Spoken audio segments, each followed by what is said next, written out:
जरूरत हो। अरे ये किधर भागता? अरे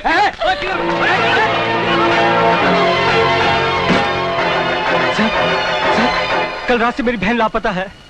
वो ऑफिस से भी नहीं लौटी। सर, मेरे तो चारों तरफ अंधेरा सा छाया हुआ है। क्या तुम्हें किसी पर शक है? सर, इस शहर से इस तरह 18 लड़कियां गायब हो चुकी हैं। सब मुझे शक ही नहीं, यकीन है। ये सब कौन कर रहा है, क्यों कर रहा है? आप इस सब की डिटेल कल जागरण पेपर में पढ़ लीजिएगा।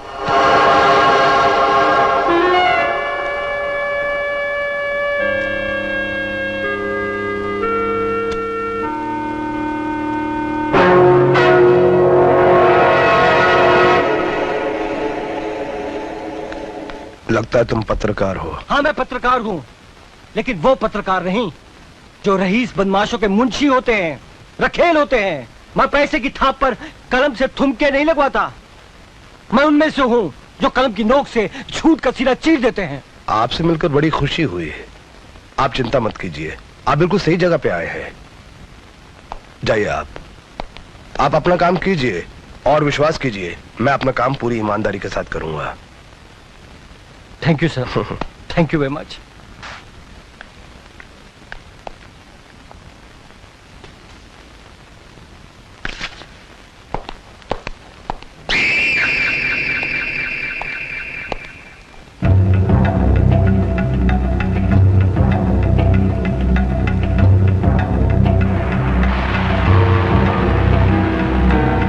फिर तो उस पत्रकार ने धमकी भी दे दी थी कि उसे सब कुछ मालूम है।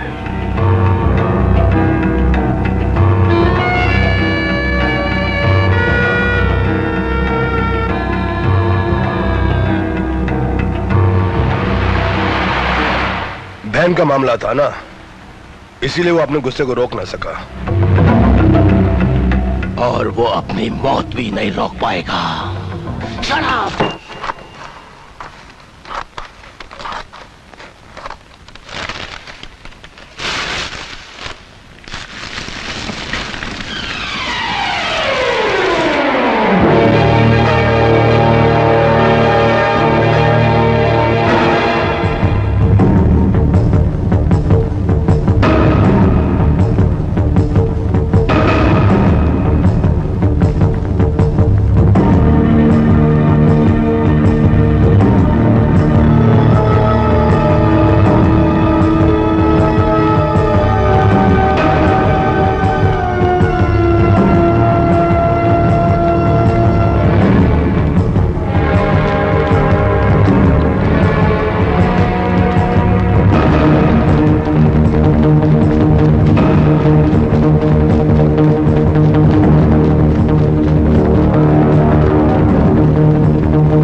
मैं तुम्हें इस खून के जुर्म में गिरफ्तार करता हूं।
ए, हवा हवलदार, आज तक तो यही होता आया है। लॉकअप की नकली कुंजी हम जैसे लोग बनवा के रखते हैं और असली कुंजी तुम्हारे पास होती है। लेकिन आज के बाद सब उल्टा होगा, उल्टा। लॉकअप की नकली कुंजी तुम्हारे पास होगी और असली कुंजी मेरे पास होगी।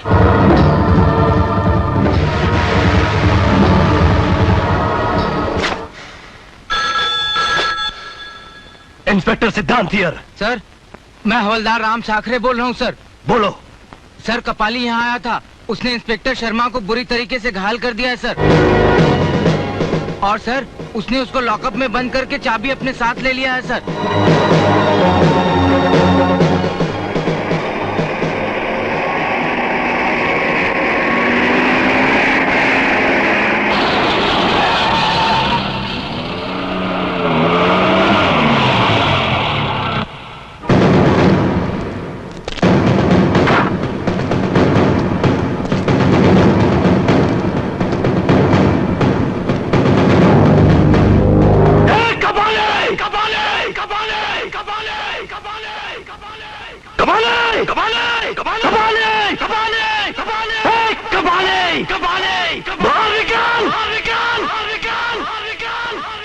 अगर तू घर में छिपा रहा तो चूहे की मौत मारा जाएगा, और अगर बाहर निकल आया तो गीदड़ की मौत।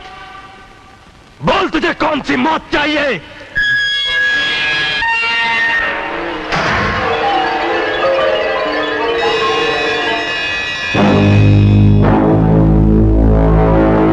कबाली की जान लेना तो यमराज के लिए भी बहुत मुश्किल है इंस्पेक्टर। अगर तेरे में हिम्मत है तो पहले ये लॉकअप की कुंजी उठा करके बता। ये ले।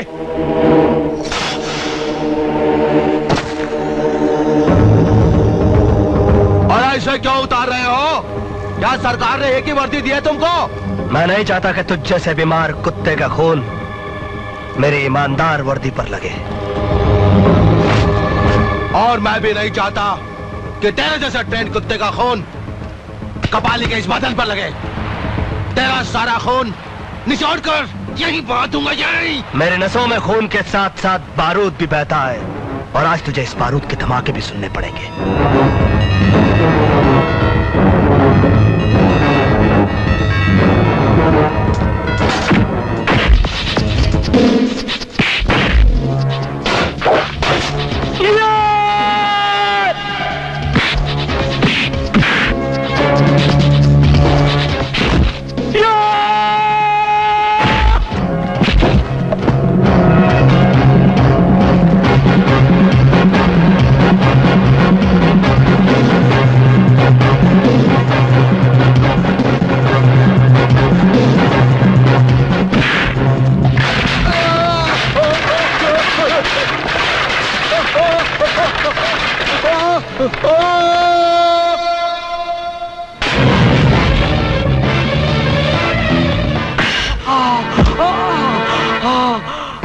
ये वही कपाली है जिसका नाम सुनकर ही आप लोग कांपने लगते थे, मगर गौर से देखिए, आज ये खुद कांपने के लायक नहीं बचा। लोग कहते हैं कि जब कोई चीज बांझ हो जाती है तो वो कुछ पैदा नहीं कर सकती। गलत है ये, इसलिए कि जब लोगों की बहादुरी बांझ हो जाती है तभी कपाली जैसे गुंडे पैदा होते हैं। अगर आप लोग ये चाहते हैं कि आप लोगों की खुदी को मिटाने के लिए अगर गुंडों की खुदाई भी आ जाए और मिटा ना सके, तो आप लोगों को खुददार बनना पड़ेगा। खुददार, खुददार, खुददार।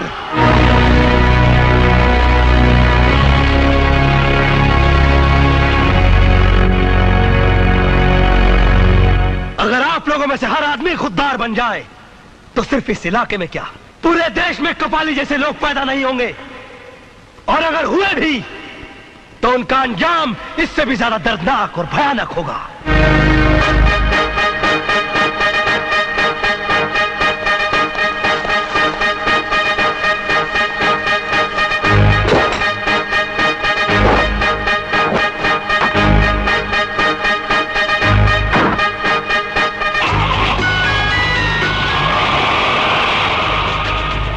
मैं यहां पर नया आया हूं।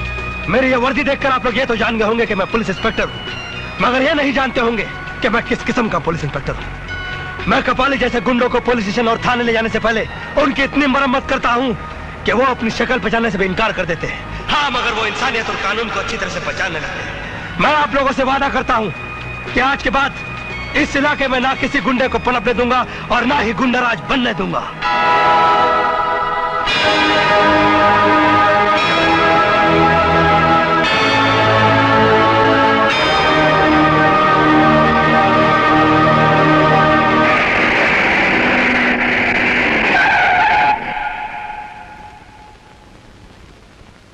गुस्से में आदमी की जबान और हाथ ज्यादा चलने लगते हैं और आंखें बंद हो जाती हैं। मिस्टर सिद्धांत के साथ शायद यही हुआ। यस सर, शायद यही वजह है कि इसने कपाली को इतना मारा कि वो बोलने के लायक भी नहीं रहा। सर, उसके जरिए हम दूसरे मुजरिम को आसानी से पकड़ सकते थे। मिस्टर सिद्धांत को इतने गुस्से में नहीं आना चाहिए था। हाँ, ये सच कहते हैं। तो क्या करता मैं? आप ही लोग बताइए, क्या करता मैं? जब शहर की तकदीर हरामी हो जाती है तब कपाली जैसा एक हराम ज्यादा पैदा होता है। वो पुलिस लॉकअप से कुंजी नहीं, हम पुलिस वालों की मर्दानगी उठाकर ले गया था। उसने एक जर्नलिस्ट का नहीं, एक आवाज, एक इनकलाब का खून कर दिया था। और जिस बुरी तरीके से उसने हमारे एक पुलिस इंस्पेक्टर को बीच सड़क पर मारा, उस गली के कुत्ते भी यह सोचकर खुश होते होंगे कि उनकी जिंदगी हम पुलिस वालों से तो अच्छी है। सर, कपाली की गुनाह इतनी भयानक है कि अगर किसी पुलिस वाले को उस पर गुस्सा नहीं आता तो यह समझा जाए कि वो इम्तिहान देकर वर्दी का हकदार तो बन गया है, मगर वर्दी का सच्चा वफादार नहीं। ये सच है सर, हालात कभी ऐसे भी हो जाते हैं कि गुस्सा आ जाए, मगर ये भी सच है मिस्टर सिद्धांत कि अगर तुम अपने गुस्से को काबू में रख लेते तो वो कम से कम बयान देने लायक तो रह जाता। सर, मैंने अपने गुस्से को काबू में रखा था, इसीलिए वो कम से कम जिंदा रहने के लायक जरूर है। The meeting is over.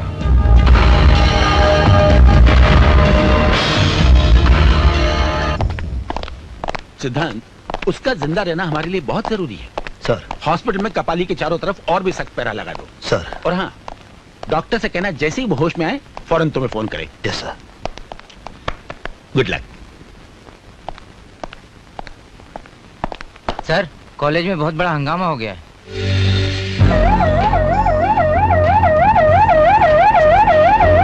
क्या समझता है प्रिंसिपल अपने आप को? हमारी डिमांड्स की कुछ वैल्यू ही नहीं? देख लेंगे हम सब लोग मिलकर इसको। हम लोगों ने जो सोचा वही हुआ। प्रिंसिपल ने हमारी बात नहीं मानी, मगर हम लोग चुप नहीं रहेंगे। आप लोगों को मालूम है हमारे कॉलेज की फीस बढ़ा दी गई है। इसे कम करने के बारे में हमारी प्रिंसिपल साहब से आधा घंटे बहस हुई, लेकिन वो मानने के लिए तैयार ही नहीं है। कहते हैं वाइस चांसलर से बात करनी होगी। ये सब बहाने हैं। प्रिंसिपल साहब, प्रिंसिपल साहब, मुर्दाबाद मुर्दाबाद कहने से कुछ नहीं होगा। फिर हम कॉलेज में तोड़फोड़ मचा देंगे।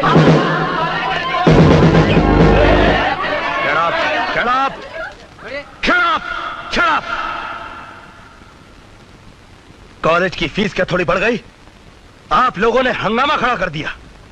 ये पाउडर जो आपने लगा रखा है ना, इसकी भी कीमत बढ़ चुकी है। ये लिपस्टिक जो आपने पोत रखी है ना, इसकी भी कीमत बढ़ चुकी है। तब हंगामा क्यों नहीं खड़ा किया आप लोगों ने? स्टूडेंट और विद्यार्थी कहलाते हैं आप लोग। विद्यार्थी वो होते हैं जो विद्या का अर्थ निकालते हैं, मगर आप लोग तो विद्या की अर्थ ही निकाल रहे छोड़ दो हैं। मुझे। तुम नहीं जानते मैं किसकी बेटी हूँ। तुम भी नहीं जानती कि मैं किस किस्म का पुलिस इंस्पेक्टर हूँ। मैं तुम्हारा ट्रांसफर हफ्तों में यूं करवा सकती हूँ। मैं भी तुम्हारा दिमाग मिनटों में ठीक कर सकता हूँ। तुम ये मत भूलो कि मैं होम मिनिस्टर की बेटी हूँ। तुम भी मत भूलो कि मुझे ज्यादा गुस्सा तब आता है जब कोई अपना बड़े आदमी से रिश्ता बताकर मुझ पर धौंस जमाने की कोशिश करता है, समझे तुम? नंदू भैया बचाओ ना, डरपोक कहीं का। आया माँ। अरे सिद्धांत, ये क्या कर रहा है? छोड़ दे इसे। अरे नारायण नारायण नारायण, भाई बहन के बीच में महाभारत या हैरत। अरे मैं कहती हूँ छोड़ दे इसे। छोड़ दो। तुम जानती हो उसने कॉलेज में क्या बदमाशी की? इस उम्र में बदमाशी नहीं करेगी तो क्या सन्यास ले लेगी? तुम इसे बिगाड़ दोगी आया माँ। टिकट न दे इसे। आप अगर तूने उसे छुआ भी ना तो बहुत मार खाएगा। आपने कभी मारा है इसको? हाँ, बचपन में बहुत मारा है। मैं एक बात बोलूं, आप बहुत झूठ बोलती हैं। नहीं ऐसा नहीं, मतलब आपने न कभी उसको डांटा है न कभी मारा है। मैं अपनी आंखों से देख कर आ रहा हूँ। सचमुच ये मुझे बहुत अच्छा लगता है। मैं जानती थी आखिर में आप भैया का ही साथ देने वाली हैं। नारायण नारायण, ये तो बहुत गर्म है। मगर ये बताइए मंत्री जी कहाँ हैं? वो बाजार गए हैं। बाजार गए? पिए यहाँ खड़ा, वो बाजार गए? मैं भी आता हूँ। अरे सुनो, क्या? ये ग्लास ले दो, पहले ही बहुत से ग्लास चोरी हो चुके हैं। तो सब मैंने थोड़ी चुराए हैं, रवा। अरे सर जी, अरे नारायण नारायण, वो मैं भूल गया। देखो ये क्या है? साइकिल है। अरे आप होम मिनिस्टर होके साइकिल पे? सर आपको तो हेलीकॉप्टर पे होना चाहिए था। सब्जी खरीदने के लिए साइकिल अच्छी है। सर हाँ। सब्जी खरीदने के लिए आप जा रहे हैं? हाँ। नारायण नारायण, नहीं सर नहीं। मुझे तो सब्जी काटने में और बनाने में भी बड़ा मजा आता है। आप मंत्री होकर अगर सब्जी काट सकते हैं तो फिर आपका पीए होने के नाते मुझे तो घास छीलनी पड़ेगी। फिर मैं तो अपने गार्डन में घास छिलता हूँ। आप अगर मंत्री होकर घास छीलते तो आपका पीए होने के नाते मुझे क्या करना पड़ेगा?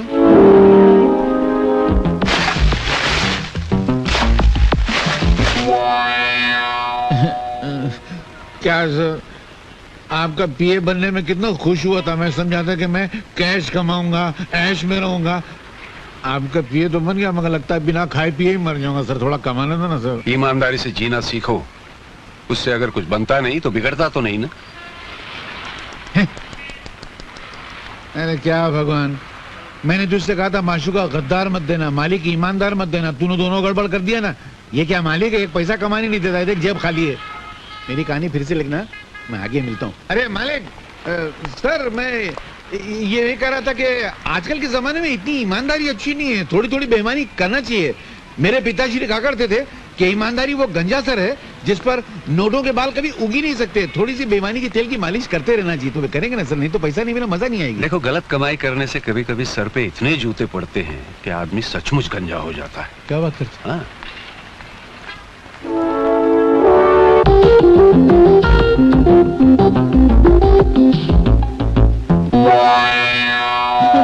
अरे सर,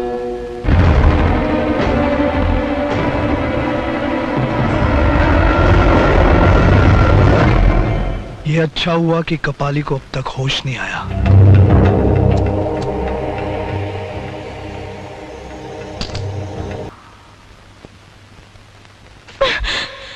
डार्लिंग, खूबसूरत लड़कियों में नजाकत और अच्छी लगती है, गुस्सा अच्छा नहीं लगता। तुम कौन हो?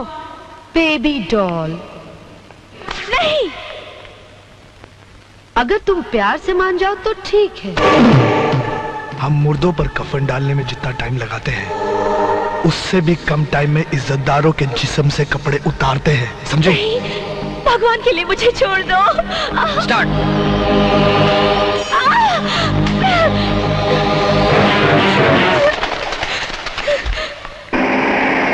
रुक जाइए, रुक जाइए। कुछ लोग जबरदस्ती मुझे स्टेज से उठा कर ले गए। वो लोग ब्लू फिल्म बनाते हैं। मेरे साथ भी बदतमीजी करने की कोशिश की। मैं किसी तरह वहां से भाग निकली।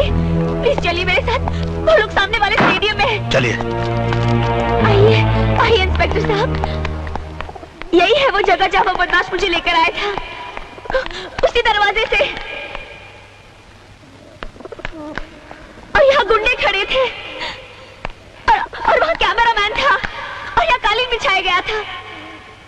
मगर अब तो यहाँ कोई नहीं है। पता नहीं कहाँ चले गए सब। मैं सच कह रही हूँ इंस्पेक्टर साहब, यहाँ कैमरा था, गुंडे थे। आप मेरी बात का यकीन कीजिए। मैं उड़ते हुए कबूतरों के पर गिन लेता हूँ। सुनिए तो, आप ऐसे मत चले जाइए। देखिए, आप मेरा यकीन कीजिए, मैंने आपसे जो कुछ भी कहा वो सच है। मैं आपसे झूठ नहीं बोल। अपनी रातें सड़कों पर ही काटती हो या तुम्हारा कोई घर भी है? हाँ सर, मेरा अपना घर है। आप मुझे मेरे घर तक छोड़ देंगे? Thank you.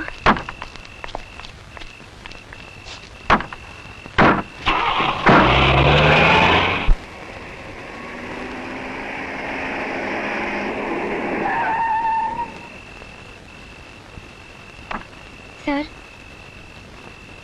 यही मेरा घर है।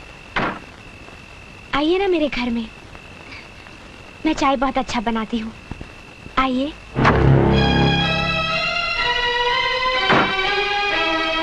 रात के सन्नाटे में अकेले मिलना बदन पर इस तरह के तंग कपड़े, झूठे ड्रामे के सहारे किसी को अपने घर तक ले आना और रात के 2 बजे घर के अंदर चलने की दावत देना।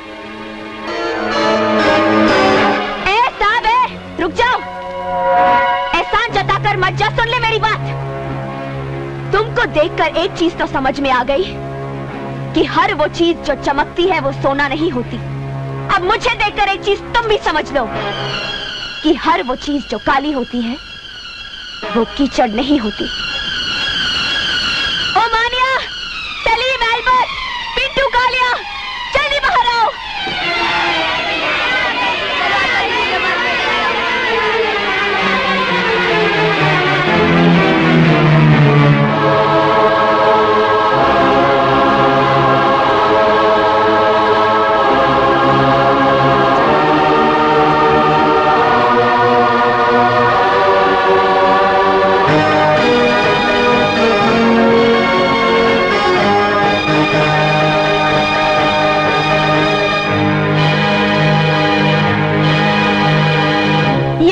अपाहिज बच्चे हैं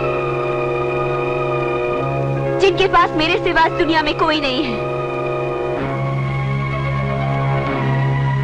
इन्हीं के लिए स्टेज शोज करती हूँ मैं। बोलो, अब कैसे लगती हूँ मैं? बाजारू औरत तो नफरत करो मुझसे, गंदी नाली तो थूको मुझ पर, समाज का कैंसर तो फांसी लटका दो मुझे।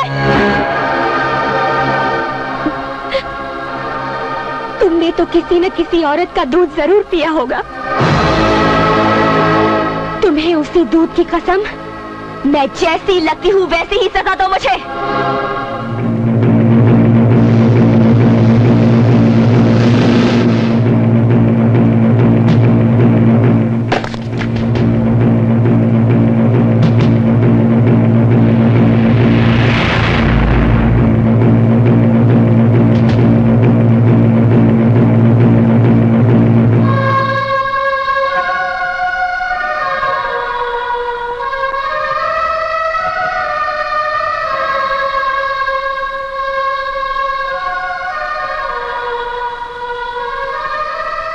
मैं पवित्र गीता को पहले इसी तरह माथे से लगाता हूं, फिर होठों से इज्जत देता हूं। लेकिन मैं, तुम में भी एक महाभारत है, तुम्हारे हर शब्द में क्रांति है। तुम भी पवित्र गीता की तरह हो, इसीलिए तुम्हारे साथ ये सलूक करना पड़ा।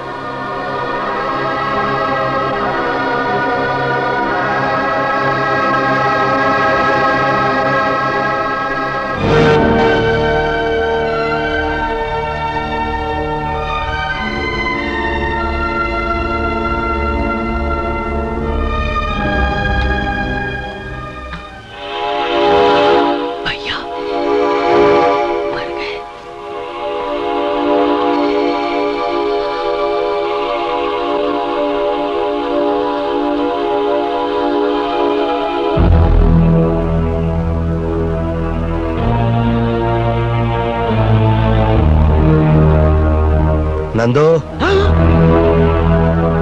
इतनी रात को कहां से आ रहे हो?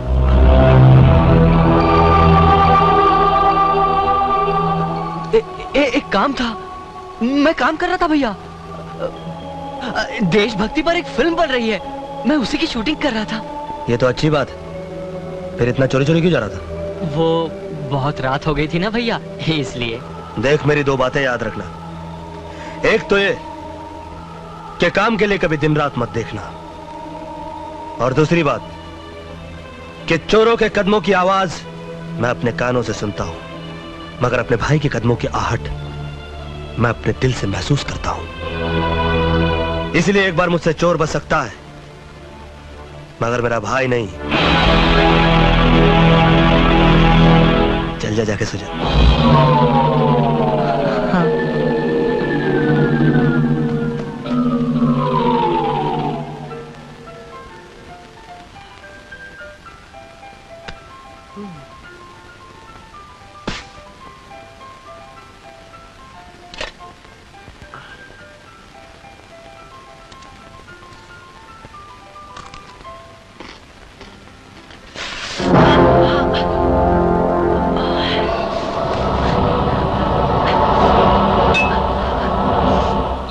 खाली है और चल रहा है, क्या करूं?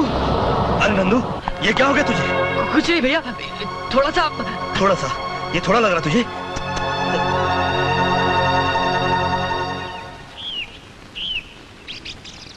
चल पहले पुलिस स्टेशन चलते हैं, उसके बाद घर जाएंगे। Police station? अरे नहीं भैया, आप ही जाओ ना। अरे तू तो एक आम आदमी की तरह पुलिस स्टेशन के नाम से घबराता है। तेरा भाई इंस्पेक्टर है। Now come on. अच्छा हुआ अपनी जीप से वो ऑटो रिक्शा वाला टकरा गया। फायदा अपना हुआ ना, उस रिक्शा वाले का पूरा रिक्शा डैमेज हो गया। अपनी जीप की तो सिर्फ कांच ही निकली है। अपना माल बनाते जाओ, कोई देखने वाला नहीं है। सब साले ऑफिसर यहाँ माल कमाने के चक्कर में है, अपन क्यों नहीं कमाए? कोई ना देवे उसको दो डालने का।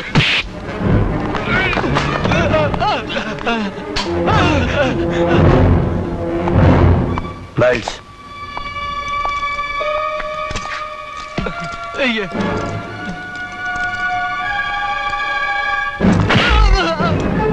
धुलाई उन्हीं कपड़ों की होती है जिन पर मैल लगा हो, समझे? गलती हो गई साहब, मुझे माफ कर दो साहब, गलती हो गई। माफ कर दो। गलती नहीं, जुर्म किया है तुम लोगों ने, और जुर्म के लिए माफी नहीं दी जाती, उसके लिए सजा दी जाती है।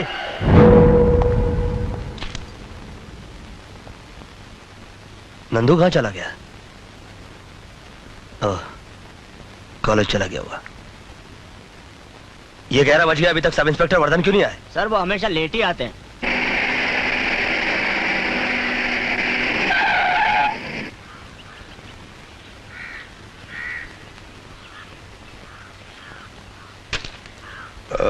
एक्सक्यूज मी सर, वो क्या है कि मैं किसी दूसरे मूड में था, इसलिए मैंने वो सिगरेट काम फेंक। तुमने अपनी घड़ी तो खरीद के पहनी होगी। जी? इसकी कीमत जानते हो? जी। तुम घड़ी की कीमत तो जानते हो, मगर वक्त की कीमत नहीं जानते। ओह, वो क्या सर, कल नींद नहीं आई और कुछ सुस्ती सी भी आ रही थी। मिस्टर आदर्श वर्धन, तुम्हें इस बात का कोई हक नहीं पहुंचता कि पुलिस की फर्ज की गंगा जो कि कानून की गंगोत्री से निकलती है, उसे तुम अपनी गंदी आदतों के गटर में डाल दो। सर, मैं भी एक पुलिस ऑफिसर हूं। आप कमरे के अंदर भी मुझे यह भाषण दे सकते थे। यह भाषण नहीं, यह मेरी वार्निंग है मिस्टर आदर्श वर्धन। और मेरी वार्निंग तुम्हारे सिगरेट केस के ऊपर लिखी हुई वार्निंग की तरह नहीं, जिसे तुम भूलकर सिगरेट के कष्ट लगाया करते हो। मेरी वार्निंग कानून की किताब के उस फुल स्टॉप की तरह है, जिसके बाद कुछ भी करने या सोचने की जगह नहीं बचती। जाओ।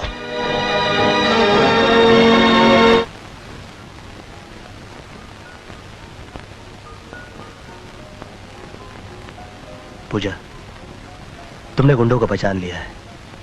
तुम्हें अपने रास्ते से हटाने के लिए वो तुम पर जानलेवा हमला भी कर सकते हैं, इसलिए अब तुम्हारे अपने घर में रहना ठीक नहीं। तुम्हें एक महफूज जगह पर रखा जाएगा जिसका किसी को पता नहीं चलेगा। वहां पर पुलिस का पहरा भी रहेगा। तो आप मुझे छुपा देना चाहते हैं? हाँ, हर कीमती चीज छुपा के रखी जाती है। अब रहे बच्चे, स्वामी जी कहाँ होंगे इस वक्त?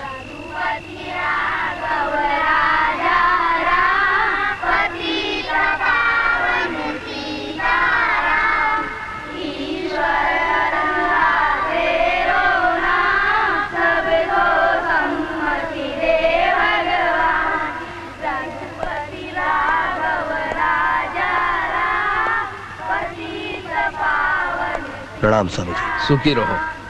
चरण छूने वाले से अच्छा व्यक्ति वो होता है जो हृदय छू ले। कहो, कौन हो तुम? स्वामी जी, मेरा नाम इंस्पेक्टर सिद्धांत है। मैं आपके शिष्य शास्त्री जी का बेटा हूँ। कुछ शिष्य ऐसे होते हैं जो त्याग के बल से इतने महान हो जाते हैं कि उनके गुरु को भी उनकी इज्जत करनी पड़ती है। और शास्त्री मेरा ऐसा ही शिष्य है जिसकी मैं इज्जत करता हूँ। कहो, किस उद्देश्य से आना हुआ? स्वामी जी, मैं शहर में 100 से भी अधिक कुछ ऐसे बच्चों को जानता हूँ जो अपाहिज भी हैं और अनाथ भी। मेरी आपसे ये विनती है कि अगर आप उन्हें अपनी शरण में ले सकें तो। शरण में नहीं, ये समझो कि मैंने उनको अपने हृदय से लगा लिया, क्योंकि इन बच्चों में भगवान बसा करते हैं और मैं ये चाहता हूँ कि इन भगवान के चरणों में ही मेरी जिंदगी का अंत हो जाए। स्वामी जी प्रणाम। Swami ji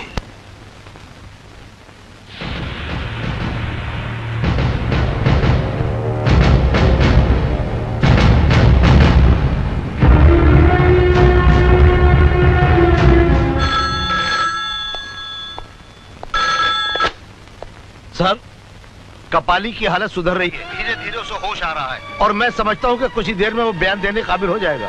hello hello inspector, hello, देखिए बहुत अर्जेंट मैसेज है जो इंस्पेक्टर सिद्धांत को देना है। हेलो, अरे किसने फोन उठाया ये? हेलो, बोलते क्यों नहीं? हेलो हेलो,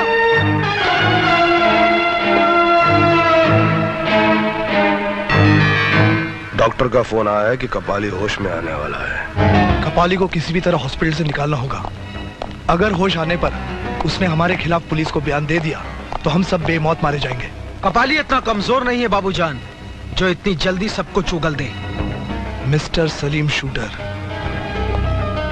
इंस्पेक्टर सिद्धांत सूरी के मार के सामने गूंगे भी गजल गाना शुरू कर देते हैं। अंदर आ जाओ। बाबूजान, परेशान होने की क्या बात है? बात साफ है, शरीर का जो अंग सड़ जाए उसे काट कर फेंक दिया जाता है। कपाली को खत्म कर दो। ये तुम कह रही हो? तुम तो उसकी महबूबा थी। बाबूजान, मैं वो फूल नहीं जो किसी लाश पर फेंका जाता हो। मैं वो फूल बनना चाहती हूँ जो हमेशा जीते हुए आदमी की जयमाला में रहना चाहता हूँ। तुम बॉस बन जाओगे तो मैं तुम्हारी हो जाऊंगी।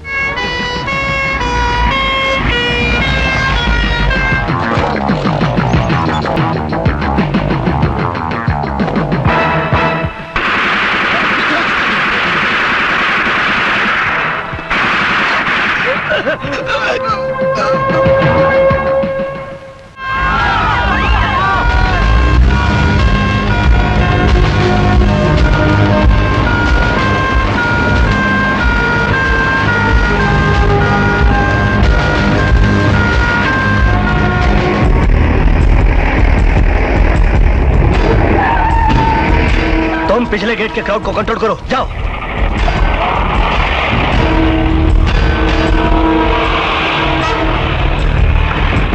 जाओ जल्दी से लाश का पंचनामा करो।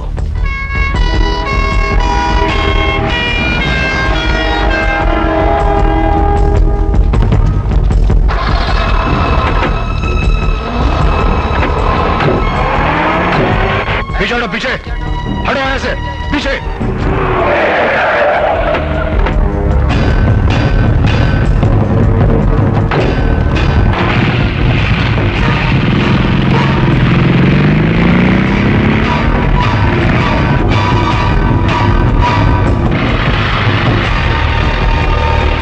हटो, पीछे पीछे हटो। हटाओ सबको पीछे, यहाँ से सबको पीछे हटाओ। कोई तमाशा नहीं हो रहा यहाँ पर। हमें कपाली की लाश भी चाहिए। हाँ, तुम तो उसकी असली वारिस हो, तुम्हें तो लाश मिल ही जाएगी। हाथ पीछे।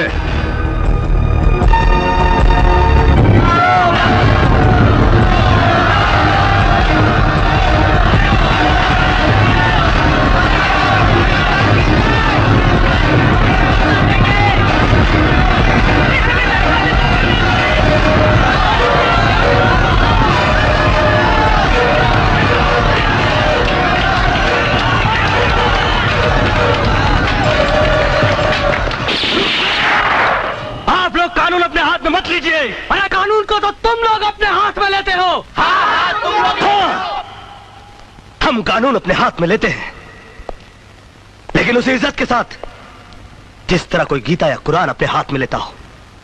मगर आप लोगों ने एक गुंडे के लिए पत्थर और डंडे अपने हाथों में उठा लिए हैं। भूल गए कि कपाली ने कई निर्दोषों की जान ली, भूल गए कि कईयों की इज्जत लूटी उसने। कुछ भी था, वो हमारी जात वाला था। जात दुनिया में सिर्फ दो तरह की होती है, एक वो जो आंसू पीता है, एक वो जो खून पीता है, एक वो जो इंसानियत को आबाद करता है, एक वो जो इंसानियत को बर्बाद करता है। कपाली जैसे समाज का कोड अगर आपकी जात का हुआ तो क्या आप उसे गले लगा लेंगे? एक वक्त हुआ करता था जब हमारा समाज उसे अपना हीरो बनाता था, जो इंसान त्याग और बलिदान की मूर्त हुआ करता था। मगर आज लोगों ने गुंडों को अपना हीरो बनाना शुरू कर दिया है। अरे ये गुंडे तो गुंडे होते हैं, गंदगी लाख माथे पर रगड़ो वो चंदन नहीं बनती, हर लुटेरा वाल्मीकि नहीं बनता। बंद करो, बंद करो गुंडों की पूजा का ये रिवाज। और अगर ये रिवाज बंद नहीं हुआ तो वो दिन दूर नहीं जब इस देश की कोख से सिर्फ गुंडों की नस्लें पैदा होंगी, और उसका सबसे भारी नुकसान तुम जैसे लोगों को होगा, तुम जैसे लोगों को। भाषण बंद करो, हमें कबाली का कातिल चाहिए, कातिल। अबे हट, अबे हट, हट। मुझे कौन सा भाषण देकर तुझ जैसे नामर्द का वोट लेना है? Get out from here. Gate तोड़ दो और चलो आगे। हर वो कदम जो कानून तोड़ने के लिए आगे बढ़ेगा मैं उसे अपाहिज कर दूंगा।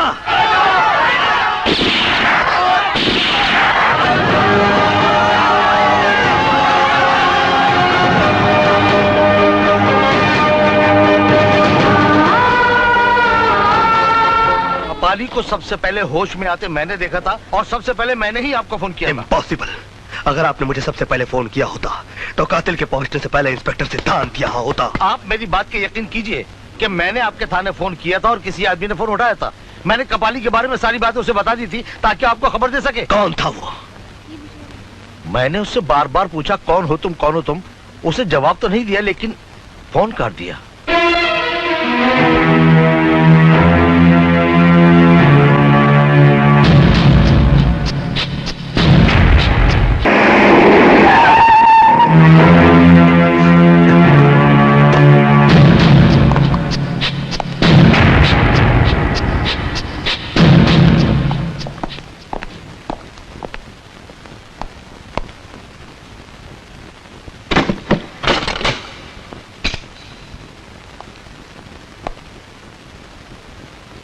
उस दिन तुम्ही ने कहा था कि भाषण देना हो तो बंद कमरे में दूं।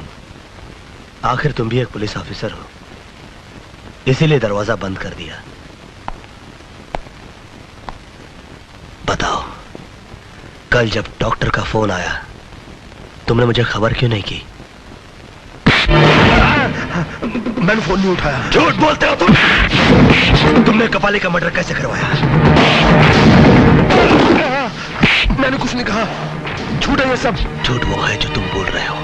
सबसे पहले तुम्ही को खबर मिली थी कि कपाली होश में आने वाला है, और तुमने ये खबर गुंडों को पहुंचा दी। इसीलिए पुलिस पहुंचने से पहले गुंडे वहां पहुंच गए और उन्होंने कपाली को मार डाला। पता नहीं अंदर क्या हो रहा, कुछ खास बात हो रही होगी यार। तेरे को क्या, तू चुप कर खाली। जिन लोगों के साथ मिलकर तुम कानून का बलात्कार करते रहे, अगर कल सुबह 10 बजे तक उन लोगों का नाम नहीं बताया तो मैं तुम्हारे जिस्म को वर्दी की जगह जख्मों का लिबास पहना दूंगा, और फिर तुम दर्द से इतना तड़पोगे कि उसके बाद मौत को भी चखोगे तो यही कहोगे कि मजा नहीं आया। सर अर्जेंट कैसे सर?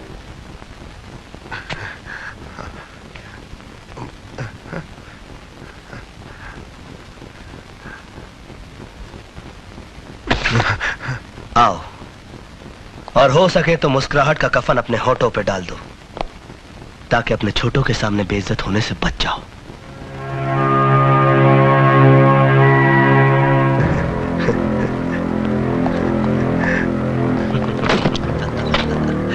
मजा आ गया ना? हाँ, बहुत मजा आ गया। अरे कोई साहब को कोल्ड ड्रिंक पिलाओ। कल 10 बजे। Cold drink sir.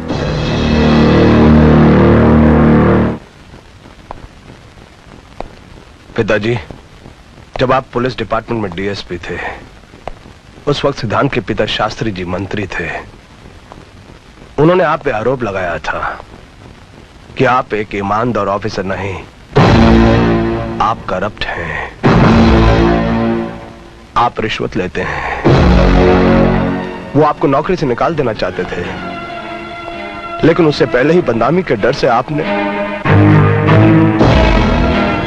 मैं आपकी मौत के साथ साथ अपनी बेइज्जती का भी बदला लूंगा। मैं नफरत के मोहरों से दुश्मनी का शतरंज उसी की बिसात पे खेलूंगा, और ऐसी मात दूंगा, ऐसी मात दूंगा कि मौत भी रो पड़ेगी पिताजी।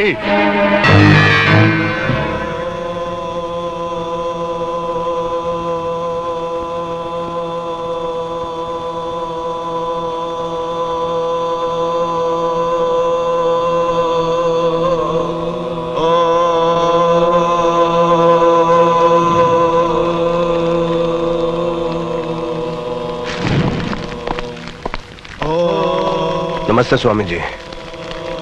आप तो सब जानते हैं, अब बताइए मैं क्या करूं? जब पूजा से बात नहीं बनती तो यज्ञ किया जाता है। और याद रखो, यज्ञ की अग्नि में बहुत कुछ भस्म कर देना पड़ता है। हाँ, मैं इसके लिए तैयार हूं, लेकिन आगे भी तो बताइए कि मैं क्या करूं? आदमी के पास जिस प्रकार का अस्त्र शस्त्र हो उसी प्रकार का युद्ध लड़ना चाहिए, तभी उसको सफलता मिलती है।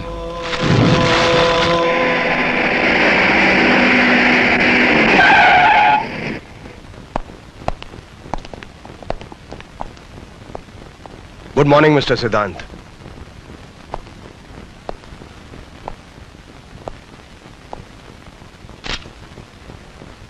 जिनकी आत्मा पर बोझ होता है, कभी कभी उनकी जबान साथ नहीं देती।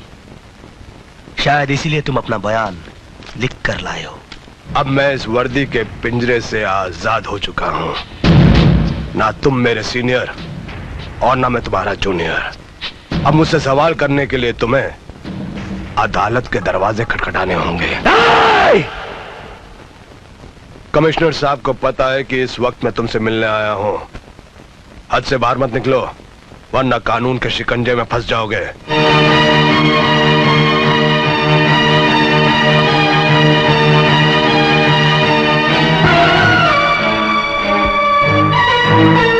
तुम मेरी जिंदगी में फुल स्टॉप तो क्या, कॉमा भी नहीं लगा सके, लेकिन मैं तुम्हारी जिंदगी में फुल स्टॉप जरूर लगाऊंगा।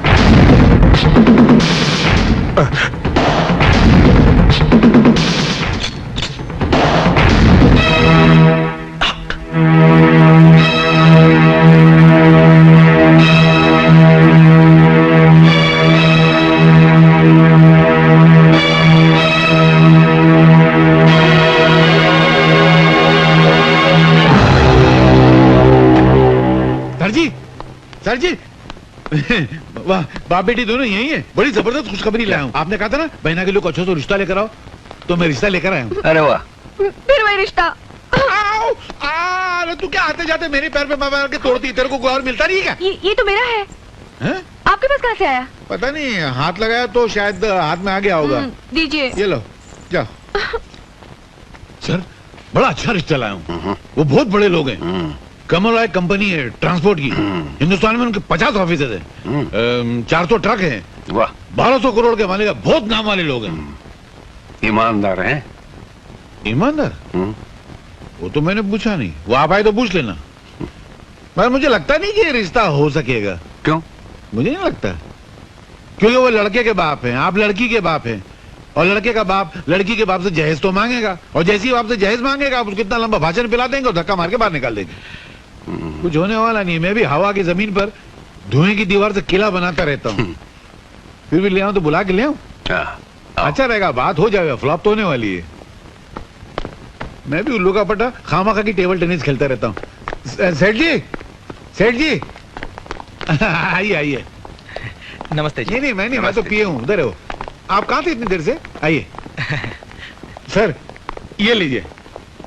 नमस्कार। ये लड़के के बाप है, ये लड़की की माँ है, ये लड़के का मैनेजर है, और ये उसके पिता है। नहीं अंकल, आपने सब गड़बड़ कर दी, उल्टा पुल्टा हो गया। कैसे? लड़का मैं हूँ। अच्छा, ये मेरे पिताजी हैं, जी, ये मेरी माताजी हैं, नमस्ते। और ये हमारे मैनेजर साहब हैं। पर तुमने तो कहा था तुम लड़के की माँ हो। मैंने?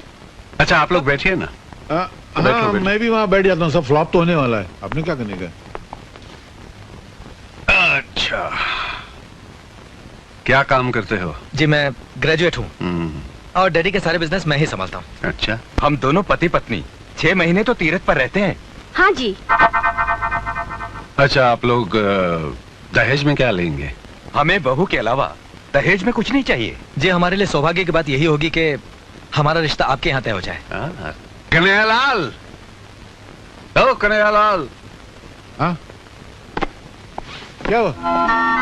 फ्लॉप हो गया ना? अरे फ्लॉप नहीं हुआ, मामला तय हो गया। हाँ, मिठाई तो खिलाओ सबको। शादी पक्की हो गई? अरे मुबारक हो। लो सर को मिठाई खिलाओ। जल्दी खोलो यार। ये लीजिए। ये तो खाली है। तो तुम क्या खाली डब्बा लेकर आए थे शादी करने के लिए? नहीं अंकल, वहां से तो भरा हुआ लिए थे हम लोगों ने। भरा हुआ था मतलब? तो क्या मैंने खा लिया? नहीं मेरा। अरे वाह, देखो सर, ये ईमानदारी का जमाना है। मैं आपके बेटे का यहाँ रिश्ता पक्का करने आया तो बोलता है मैं मिठाई खा गया, कल बोलेगा मैं जहेज खा गया, फिर बोले मैं सुबह सेट खा गया। वाह वाह वाह, शराफत की दुनिया ही नहीं है। कुछ मीठा मीठा तो लग रहा है यार। मैंने खाया था क्या? खामखा बेचारे को डांट दिया। ऐसा नींद में क्यों जाता मालूम नहीं। आज मैं बहुत खुश हूँ, मेरी बहन की शादी तय हो गई है। शादी में मुझे बुलाओगे ना? वो शादी ही क्या, पूजा वो मेरे भैया के कब्जे में है और वो उससे प्यार भी करने लगे हैं। फिर वो मुझे जरूर पहचान लेगी और मैं उससे बच नहीं पाऊंगा। और भैया तो मुझे जान से मार डालेंगे। तुम कुछ करो बाबूजान, तुम उसे जान से मार डालो, उसे मार डालो बाबूजान, वरना मैं मर जाऊंगा। बाबूजान। जेनी ये बंद करो और मेरी बात सुनो। तुम उसे मरवा दो, वरना भैया मेरे टुकड़े टुकड़े कर देंगे, मेरे टुकड़े टुकड़े कर देंगे।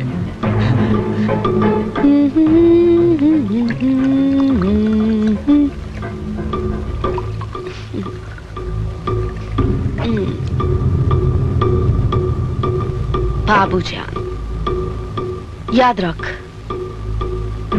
रावण की मौत नहीं होती अगर उसका छोटा भाई नहीं होता।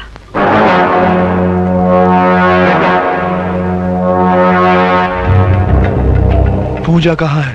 हाँ, मैं जानता हूँ भैया ने उसे कहाँ रखा है।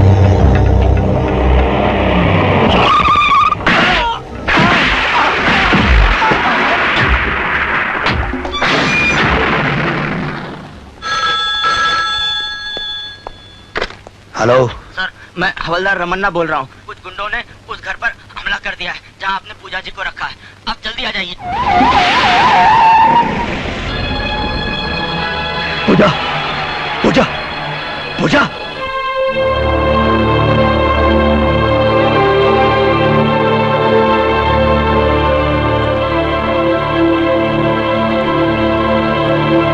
इंस्पेक्टर सिद्धांत, ऑपरेशन कामयाब हो गया, लेकिन सर पर गहरा जख्म लगने से उनकी आंखों की रोशनी चली गई।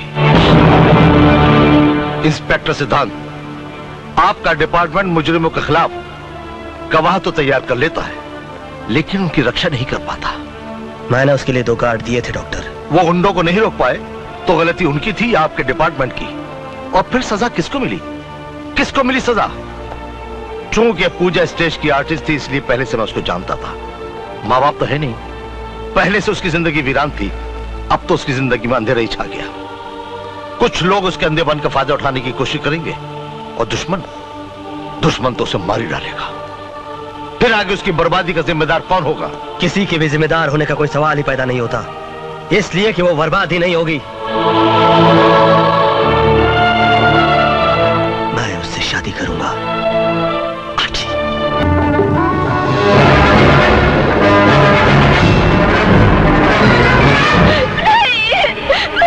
छोड़ दो मुझे।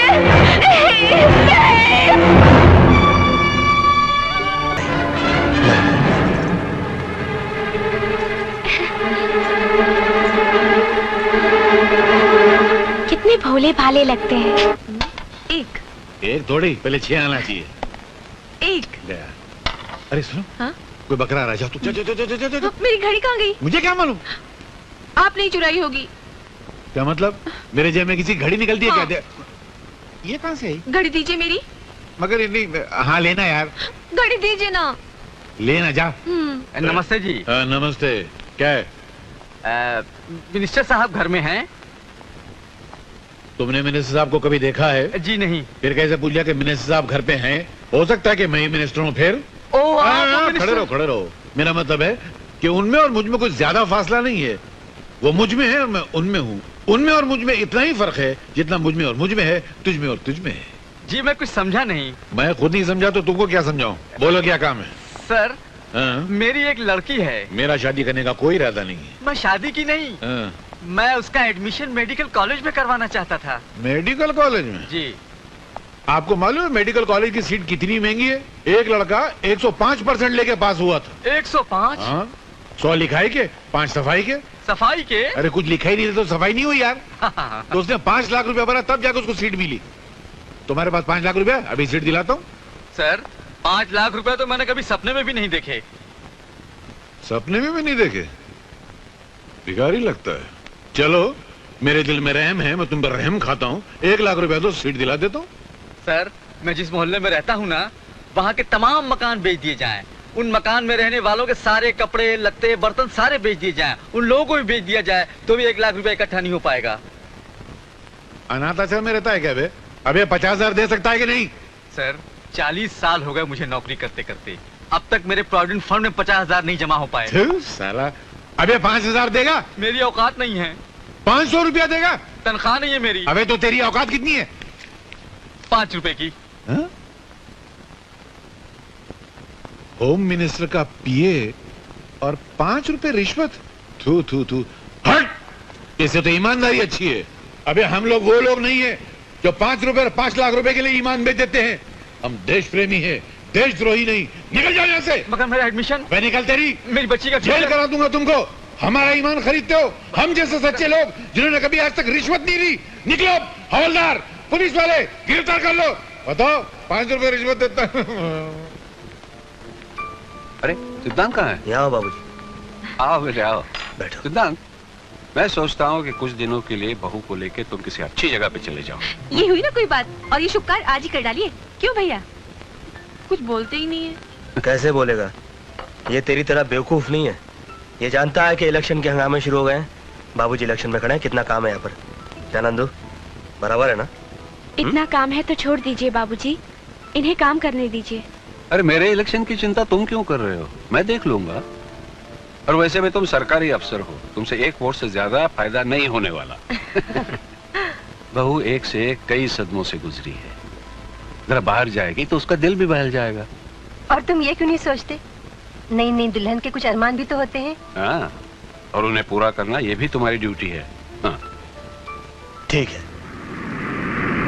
शास्त्री जी जिंदाबाद, शास्त्री जी को वोट दो, शास्त्री जी जिंदाबाद, शास्त्री जी जिंदाबाद, शास्त्री जी को वोट दो, शास्त्री जी जिंदाबाद, शास्त्री जी को वोट दो, शास्त्री जी को वोट दो, लालटेन को वोट दो, शास्त्री जी को वोट दो,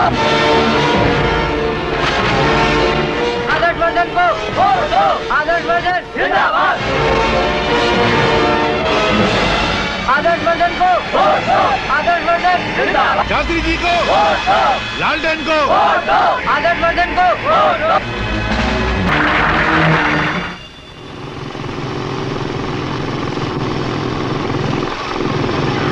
मंत्री महोदय जिंदाबाद, मंत्री महोदय जिंदाबाद, मंत्री महोदय। अरे मंत्री जी आगे चलिए। मंत्री महोदय जिंदाबाद, मंत्री महोदय। एक हार तो दो ना। अच्छा थोड़ा फूल तो दो। अरे क्या कंजूस लोग हैं, मेरी चमचागिरी तो रहेगी। मैं मंत्री जी के हार कहाँ से लेके जाऊँ? अरे मेरा हार कहाँ गया? आपके पास मेरा हार कैसे आया? उड़ के मेरे पास पैसे नहीं थे ना, तो अब मैं क्या मंत्री जी को पहनाऊंगी? तुम्हारे पास इतनी अच्छी बाहें हैं, बाहों का हार पहनाओगे तो मंत्री जी खुश हो जाएंगे। मैं इस वो हार पहना के आ जाता हूँ। अरे अरे अरे, श्री आदर्शवर्धन, श्री आदर्शवर्धन, श्री आदर्शवर्धन, श्री आदर्शवर्धन। आप जिस आदमी के कंधे पे हाथ रख रहे हैं ये तो निहायत ही बदतमीज आदमी है। मोहतरमा, आज के जमाने में जो बदतमीज और बदमाश होता है वही दुनिया में सबसे ज्यादा तरक्की करता है। क्यों सर? तुम तो शास्त्री जी के प्यादे हो। हूँ नहीं था। वो भूकंप आने से पहले जानवर कैसे गांव छोड़ के भाग जाते हैं, उसी तरह शास्त्री जी के इलेक्शन आने से पहले ही मैं उनकी नौकरी छोड़ के भाग गया। अभी आपकी शरण में आ गया हूँ। सर इसकी कोई मदद मत कीजिएगा, ये बिल्कुल गद्दार आदमी है। सर जो ईमानदारों से गद्दारी करेगा वो गद्दारों से ईमानदारी करेगा, ये बहुत बड़े झूठे ने कहा है। आदमी दिलचस्प भी हो और चालाक भी। आज से तुम हमारे प्यादे हो।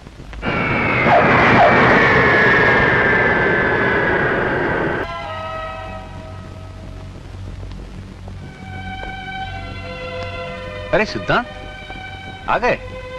बहू कैसी है? वो अच्छी है। आप सुनाइए, इलेक्शन में ये सब क्या हो गया? कैसे हो गया ये सब? जमाना बहुत तेजी से बदल रहा है सिद्धांत।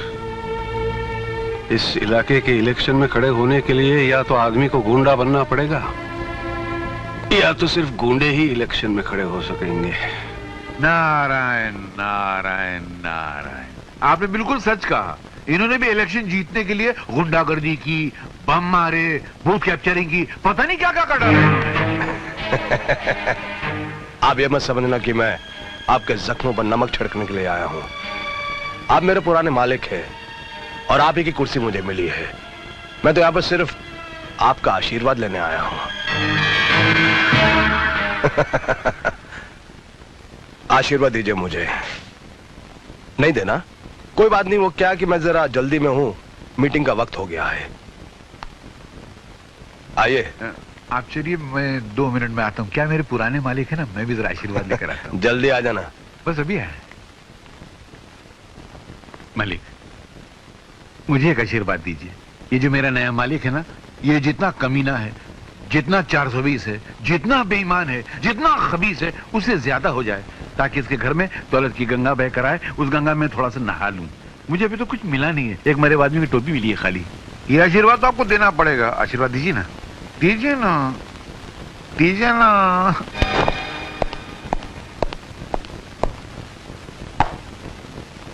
मिस्टर सिद्धांत, आजकल हर मिनिस्टर की सिक्योरिटी पर सरकार बहुत ध्यान दे रही है।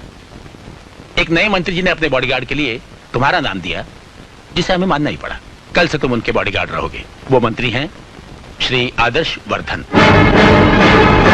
लेकिन याद रख इंस्पेक्टर, एक दिन मैं तुम्हें अपने पीछे पीछे कुत्ते की तरह दुम हिलाने पे मजबूर कर दूंगा। सर, ये मुझसे नहीं होगा। मैं अपनी नौकरी से इस्तीफा देने के लिए तैयार हूं।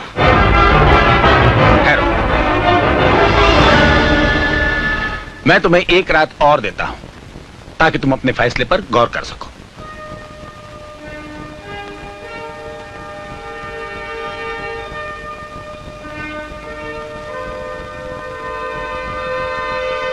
सिद्धांत, मैं जानता हूं तुम आदर्श वर्धन को पसंद नहीं करते, तुम्हें उससे नफरत भी है, लेकिन यह तुम्हारा निजी मामला है।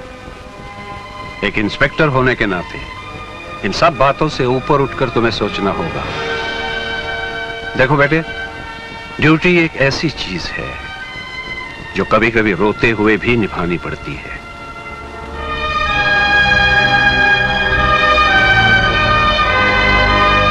देखो बेटे, ड्यूटी एक ऐसी चीज है जो कभी कभी रोते हुए भी निभानी पड़ती है।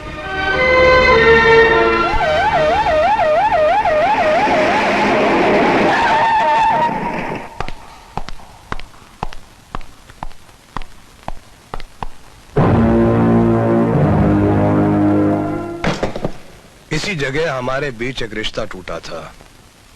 इसी जगह एक नए रिश्ते की शुरुआत हो, यह सोच के मैं यहां पर तुम्हारा इंतजार कर रहा था। किसी ने जिस जूते का इस्तेमाल किया हो और उसी जूते को किसी दिन सलाम करना पड़े, जरा सोचो कितनी तकलीफ होती होगी। जूते तो हमेशा ही तकलीफ देते हैं। नए नए हो तो काटते हैं, पुराने हो तो फट जाते हैं। अभी भी बहुत दम कम है तुम में, इसलिए मैंने तुम्हें सिलेक्ट किया। वरना लोग तो मुझसे कह रहे थे कि अपनी सेफ्टी के लिए कुछ कुत्ते रख लो, लेकिन मैंने सोचा उनसे अच्छे तो तुम हो।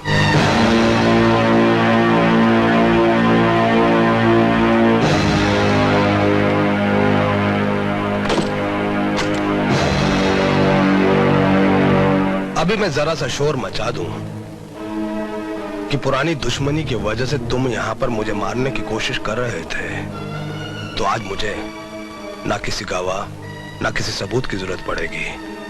सरकारी मशीनरी से जनता तक सब तुम्हारे खिलाफ हो जाएंगे। मिस्टर सिद्धांत सूरी, कल चालाक तुम थे, लेकिन आज चालाक मैं हूं। कल वक्त तुम्हारा था, लेकिन आज वक्त मेरा है। तुम जैसे खुददार आदमी के लिए ऐसी जिंदगी जीने से अच्छा है कि तुम अपनी नौकरी से इस्तीफा दे दो। Resign. Why should I resign? मैं कोई बुज़दिल गुनहगार नहीं जो अपना गुनाह छुपाने के लिए इस्तीफा दे दूं। जहर पीना पड़े तो पीऊंगा, ड्यूटी तो ड्यूटी है, करनी है सो करूंगा। आइए सर।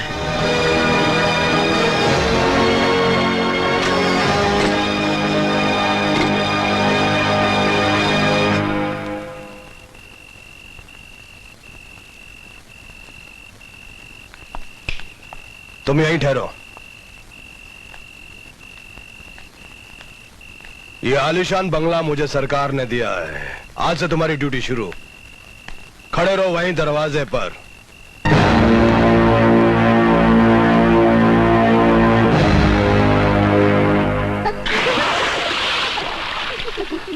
लड़कियों शर्माओ मत, अंदर आओ।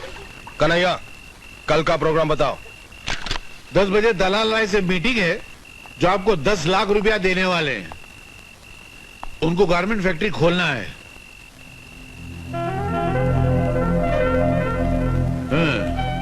खोल दो सब कुछ खोल दो। आजा। आपने उनको बियर की फैक्ट्री का लाइसेंस दिलाने का वादा किया है। दे दो लाइसेंस दे दो, जो चाहिए दे दो। 1 बजे काला घोड़े पर एक मूर्ति के चेहरे से घूंघट हटाना है। ऐसे मैं जाऊं? हाँ ठीक है, तू तो आ। Good night.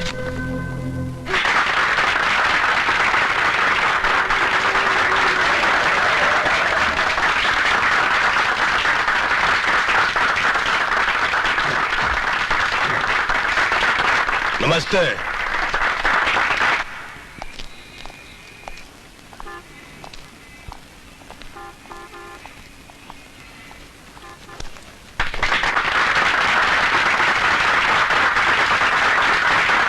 शहीद कपिलेश्वर अमर रहे। अमर रहे।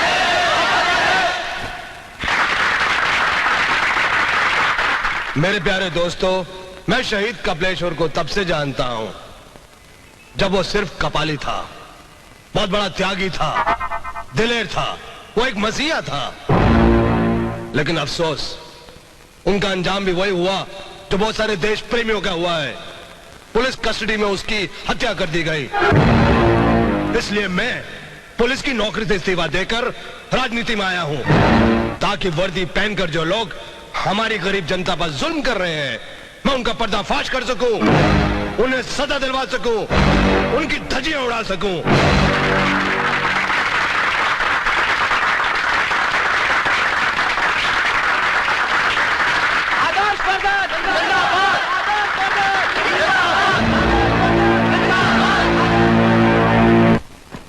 मेरे इंतकाम की कहानी का पहला अध्याय पूरा हो गया पिताजी।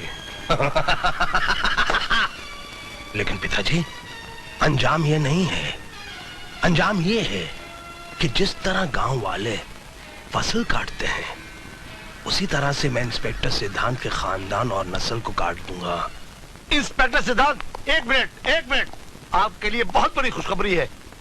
मुबारक हो, आप बाप बनने वाले हैं। थैंक यू डॉक्टर साहब, थैंक यू वेरी मच।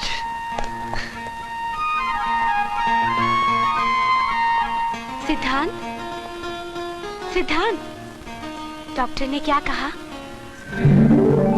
अरे ये फूल किस लिए? सोचो क्या कहा होगा। पता नहीं, बताओ ना। देखो मेरा ये दिल कितनी जोर जोर से धड़क रहा है। हाँ? सोचो क्या कहा होगा। पता नहीं, बताओ ना डॉक्टर ने क्या कहा। तुम सोच के बताओ ना। मालूम नहीं, बताओ ना। मैं जो हूं ना। हाँ?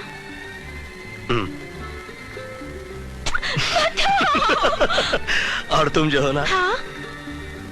अरे, तुम हंस क्यों रहे हो? तुम मां बनने वाली हो। और अब लिखो, मिस्टर करण सिंह, जयपुर। अरे बिंदिया, जरा बहू का हाथ तो बताओ। इनकी शादी हो रही है और ये कार्ड खुद लिखे। क्या ये अच्छा लगेगा बाबूजी? जब भाभी की माँ बनने के दिन करीब आ जाएंगे, तब मैं इनको आराम करने दूंगी और खुद ही काम कर लिया करूंगी। चुप, जो भी मुंह में आता है बक देती है। नारायण नारायण नारायण। क्या बात है, यहाँ तो खुशियों के लड्डू बट रहे हैं।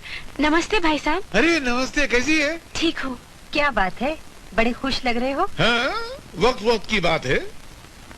पहले मेरा मालिक बहुत ईमानदार आदमी था तो मैं कड़का था, अब बहुत बेईमान है इसलिए मेरे पास बहुत माल है। बैठ जाओ बैठ जाओ। अवश्य बैठेंगे, आप देखिए हम कैसे बैठते हैं। कन्हैयालाल ठीक से बैठो। बैठो नहीं, बैठिए।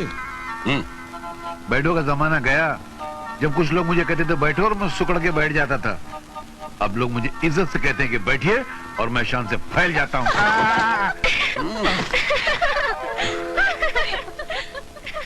हंस लीजिए, होता है। मैं सोफे से गिरा, कम से कम उठ तो गया, वरना कुछ लोग ऐसे होते हैं कि जब कुर्सी से गिरते हैं तो कुर्सी के साथ खुद भी गायब हो जाते हैं। मैं कम से कम खड़ा तो हो गया। बहना, कभी कार की जरूरत पड़े ना तो घबराना नहीं, खाली मुझसे कह देना। अच्छा, तो आपने कार भी ले ली? क्या करे आदमी, जब बंगला लेता है तो कार तो जरूरी हो जाती है ना। भाई साहब, आपने बंगला भी खरीद लिया? हाँ, वो क्या है, मैंने एक बिल्डर को 20 करोड़ का ठेका दिलवाया तो उसने दलाली में मुझे एक छोटा सा बंगला तोहफे में दिया और वो बंगला मैंने जेब में रख लिया। तो यूं क्यों नहीं कहते कि मालामाल होने के साथ साथ तुम दलाल भी बन गए? तो क्या हुआ, लो आजकल के जमाने में दलाल होना इज्जत की बात है, कोई बुरी बात थोड़ी है। दलालों की तस्वीर अखबार के फ्रंट पेज पे छपती है, वो चाहे फिर शेयर बाजार का दलाल हो या कोठे का दलाल हो। चलो दफा हो जाओ यहाँ से। एक बात बताओ, तुम्हें शादी में क्या तोहफा चाहिए? Get out. ये कहाँ चला गया? वो 4 लड़ियां वहाँ पर ठीक से लगाने पे। अरे ये क्या कर रहे हो? डबल ड्यूटी कर रहा हूँ। इकलौती बहन की शादी है, आज मैं फूल भी लगाऊंगा, कुर्सियां भी बिछाऊंगा, हर काम करूंगा मैं। लो पहले ये फोन लो बेटा। इधर ठीक से देखना। हेलो, इंस्पेक्टर सिद्धांत हियर। इंस्पेक्टर साहब, एक ट्रक पर देशी शराब लोड है, वो पूना की तरफ जा रही है। उस ट्रक का नंबर है MTT 7611।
वही जिनकी शादी आपकी बहन के साथ हो रही है।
सुखी रहो बेटा। बेईमान, तेरी ये हिम्मत! बीच में कोई बोला नहीं? साले कुत्ते! मुजरिम चाहे मेरा बाप हो, मेरी माँ हो, मेरा भाई हो या मेरी बहन, मैं छोड़ूंगा नहीं उसको। इन लोगों ने जानबूझ के हमारे साथ दगाबाजी की, जानबूझ के इसके बाप ने इसकी शादी मेरी बहन के साथ की, ताकि ये लोग कानून की आंखों में धूल झोंक सके, ताकि ये लोग कानून को ढाल बना के इस्तेमाल कर सके, ताकि ये लोग बहन के जरिए एक खुददार भाई को मजबूर कर सके, उसको दबा सके। मगर मैं इन लोगों के चला के चलने नहीं दूंगा। एक एक करके इनके सारे सपने तोड़ दूंगा मैं, और तुझे तेरे हर जुर्म की सजा भुगतनी पड़ेगी। दामाद वामाद तेल बेचने का, चल मेरे साथ चल।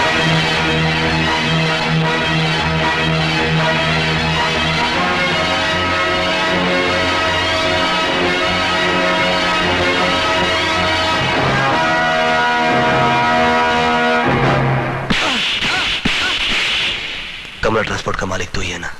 हाँ। उसमें तेरा ही माल जा रहा था ना? हाँ।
मुझे माफ कर दो। जब मुझे पता चला कि मेरी बहन की शादी एक मुजरिम से होने जा रही है तो मैं पागल हो गया, और जब मैं मंडप पहुंचकर शादी रोक नहीं पाया तो मुझे गुस्से का दौरा सा पड़ गया। इसीलिए बहुत सख्ती से मैं तुम्हें कुछ कह गया। आयमा, तुम हमेशा से मुझे माफ करती आई, एक बार और माफ कर दो।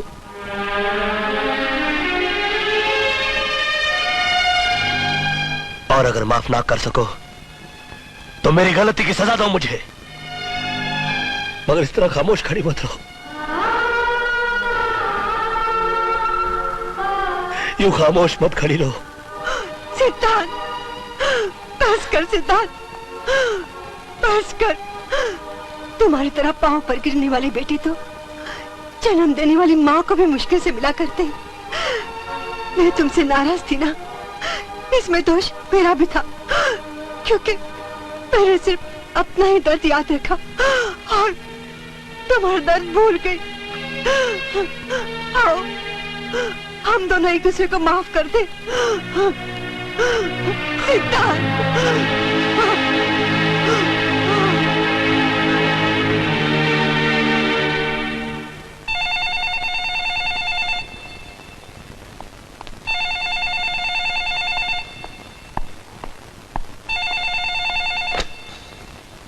क्यों मिस्टर सिद्धांत, आज तुमने चिरागों को जलाते जलाते अपनी भी उंगलियां जला ली ना? अरे बेवकूफ इंसान, तुमने इतना भी नहीं सोचा जिस शख्स के पास सैकड़ों ट्रक हो उसके पास इतना वक्त कहां कि वो चेक कराता फिरे कि कौन से ट्रक में कौन सा माल जा रहा है। दरअसल मेरे ही इशारे पर तुम्हारे जीजे के ट्रक में देसी शराब लोड करवा दी गई थी, और फिर उसके बाद मैंने बड़े इत्मीनान के साथ, प्यार के साथ तुम्हें खबर करवा दी। दूसरी खुशखबरी यह है कि मैंने जमानत देकर तुम्हारे जीजे को रिहा करा दिया है। अब वो लोग मुझे महान समझते हैं और तुम्हें उनका दुश्मन। Thank you. तुम्हें मुझ पर गुस्सा तो बहुत आ रहा होगा, आ रहा है ना? अरे कुछ बोलो भाई, बोलती बंद हो गई। हाँ? चुप हो गए? अरे तुम जैसे पुलिस ऑफिसर सिर्फ गाली देकर चुप नहीं बैठे रहते, आगे कुछ एक्शन भी लेते हैं। बोलो, तुम मेरे खिलाफ क्या एक्शन सोच रहे हो? ससुराल के बारे में सोच रहा हूं मैं। पहले अपनी बहन को उसके ससुराल पहुंचाऊंगा, फिर तुम्हारी बारी आएगी।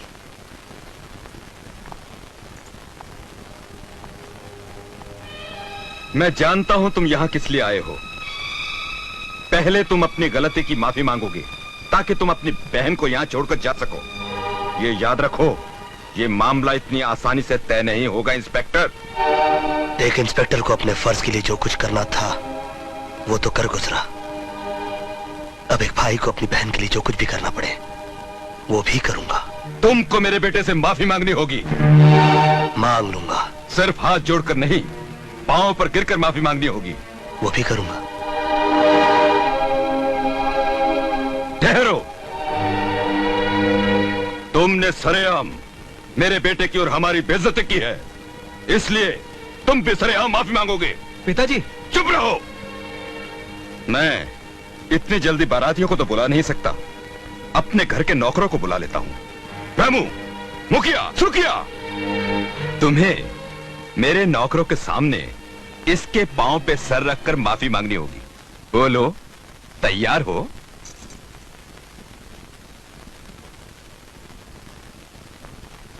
सुहाग के कंगन का वजन राखी से ज्यादा होता है। मैं तैयार हूं। नहीं, ये तैयार नहीं है। नहीं भैया, तुम ऐसा मत करो। तुमने तो गलती की थी, मगर ये तो जानबूझकर गलत कर रहे हैं तुम्हारे साथ। अपने भाई को इतना ज्यादा नीचे गिराने से तो अच्छा मैं ये समझूंगी अपने गले का मंगलसूत्र उतार कर फेंक दो। चलिए भैया, चलिए यहाँ से। Cheers। बताइए, मुझे किस लिए याद किया? तुम इंस्पेक्टर सिद्धांत को नौकरी से निकाल दो। मुझे सुबह तक ये न्यूज चाहिए कि सिद्धांत को नौकरी से निकाल दिया गया है। सॉरी सर, मैं वो तोता नहीं जो ज्योतिषी के इशारे पर किसी के नाम की पर्ची निकालने के लिए बाहर आता है और फिर अपने पिंजरे में चला जाता है। मुझे इजाजत दीजिए। लगता है इस तोते ने ईमानदारी के दाने कुछ ज्यादा ही खा लिए हैं। भाभी को लड़का हुआ है। भैया मुबारक हो, आप बाप बन गए हैं। बिंदिया, अरे बेटा मुबारक हो सर। थैंक यू, मुबारक हो। Thank you. सिद्धांत आओ बेटा। पूजा। सिद्धांत, भैया हमारा मुन्ना प्यारा है ना? अरे ये तो लाखों करोड़ों में एक है। ला बेटी, चल इसे काजल लगा ले। आइए आइए अम्मा। अरे मेरे राजा। सिद्धांत, सिद्धांत, उसकी आंखें कैसी हैं? काश मैं अपने बच्चे को देख पाती। बताओ ना सिद्धांत, मैं कभी अपने बच्चे को देख पाऊंगी या नहीं? पूजा, बताओ ना, मैं कभी उसे देख पाऊंगी या नहीं? बताओ ना सिद्धांत, बताओ मुझे। बहुत जल्द देख पाओगी। आई स्पेशलिस्ट डॉक्टर भटनागर ने इनकी आंखों का टेस्ट लिया था और उनका कहना है कि अगले महीने इनकी आंखों का ऑपरेशन हो सकता है। अगले महीने की डॉक्टर साहब, कल क्यों नहीं? इतनी जल्दी मत करो इनका ऑपरेशन कराने में, क्योंकि अभी ये कमजोर हैं और एनेस्थीसिया देने के काबिल नहीं है, इसलिए इनका ऑपरेशन नहीं हो सकता। I'm sorry। पूजा, तुम दूध और फलों पर ज्यादा जोर दो, खूब खाओ पियो ताकि तंदुरुस्त हो जाओ। और अगले महीने जब तुम्हारी आंखों का ऑपरेशन होगा तो मुझे पूरा यकीन है कि 100% कामयाब होगा। सुना तुमने? अब तुम रोना नहीं है? आया माँ? अभी आया। सुना आप लोगों ने? डॉक्टर साहब का कहना है कि पूजा की आंखों की रोशनी अब दोबारा लौट आएगी। अरे वाह, भगवान करे किसी की बुरी नजर न लगे। सुना तुमने? डॉक्टर साहब का कहना है कि तेरी भाभी की आंखों की रोशनी अब दोबारा लौट आएगी। वो सब कुछ देख सकेगी। अरे सोच के रखी, उसके लिए सजा दी जाती है। अब क्या होगा? अगर वो अंधी देखने लगी तो मैं बेमौत मारा जाऊंगा और हम सब पकड़े जाएंगे। हम तो अपने लिए रास्ता निकाल ही लेंगे। मर जाएगा बेचारा ये। तुम ठीक कहते हो बाबूजान, मैं सचमुच मारा जाऊंगा। तुमको इस मुसीबत से बचाने के लिए सिर्फ एक ही दवा बाकी है। डोंट वरी, दूध में पड़ी मक्खी को भी हम निकलवा देंगे। मिस्टर गोवर्धन। हाँ जी। अगर आप लोग जरा सा भी मेरा एहसान मानते हैं तो मेरी एक बात मान लें। जी कहिए। आप लोग सीधा शास्त्री जी के घर जाएं और उनसे कहें कि जो कुछ हुआ है उसे भूल जाएं। शास्त्री जी, आज हम अपनी बहू को घर ले जाने आए हैं। अगर किसी दबाव या मजबूरी के बिना अपनी इच्छा से आए हैं तो मुझे कोई एतराज नहीं।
गोपाल,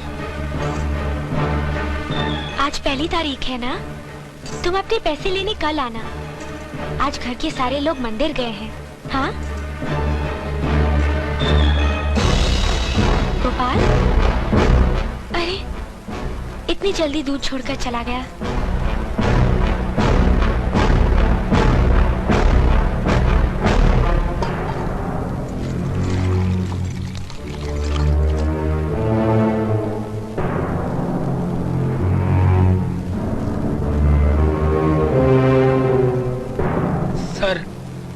जब मैं आपके घर पे जा रहा था तो किसी ने पीछे से मेरे सर पर ऐसा वार किया कि मैं बेहोश हो गया, और जब मुझे होश आया तो वहां कोई भी नहीं था।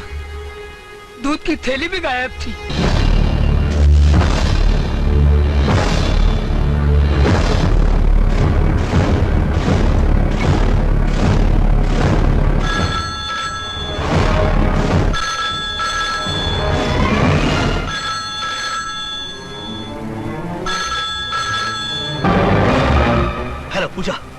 हेलो पूजा, मैं सिद्धांत बोल रहा हूँ। देखो, घर में जो दूध आया उसे हाथ मत लगाना।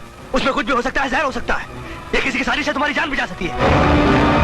हेलो पूजा, हेलो पूजा, तुम सुन रही क्यों नहीं? पूजा, पूजा तुम जवाब क्यों नहीं दे रही हो? हेलो हेलो पूजा, उसमें जहर हो सकता है, किसी की जान जा सकती।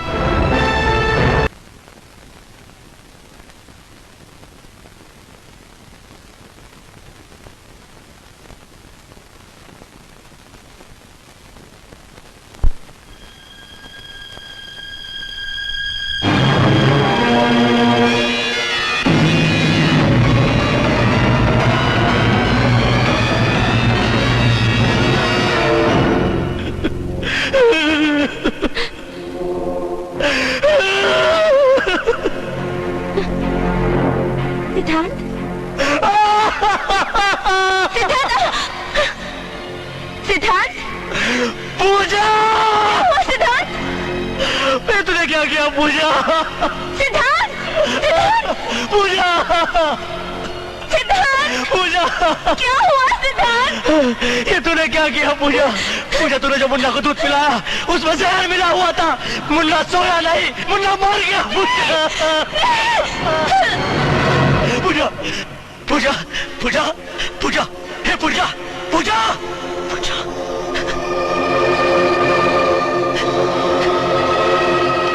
पूजा पूजा पूजा आंखें खोल, पूजा आंखें खोल, पूजा पूजा, हे पूजा होश में, पूजा, हे पूजा पूजा पूजा। छोड़ दो मुझे, छोड़ दो मुझे पूजा, छोड़ दो मुझे, छोड़ दो मुझे, छोड़ दो मुझे, छोड़ दो मुझे, छोड़ दो मुझे, छोड़ दो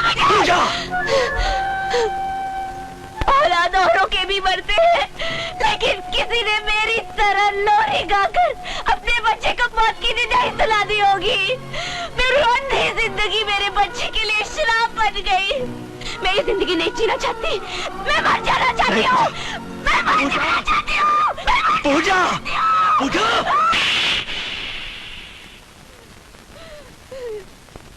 मुझे अपने मुन्ने के पास जाने दो। मुझे अपने मुन्ने के पास जाने दो।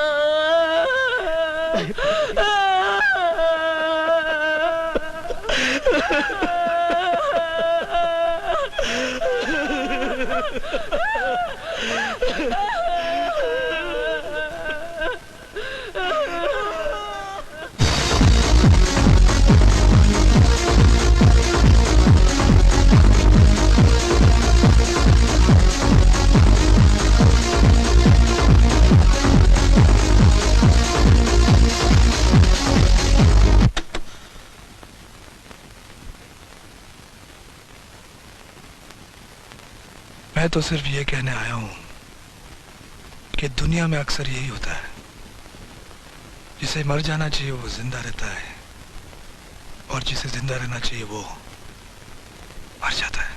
तुम कहना क्या चाहते हो? आखिर हुआ क्या है?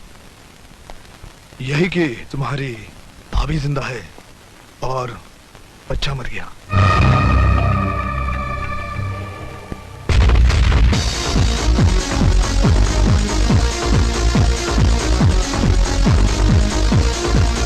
बंद करो। I said stop it. I said stop it. Get out. I said get out. Get out. Get out.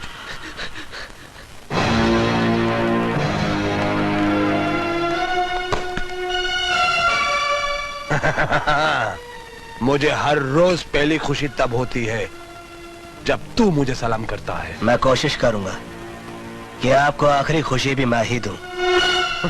खुशी और तू? अरे जो खुद खुशी के मामले में कंगाल हो वो दूसरों को क्या खुशी देगा? हा?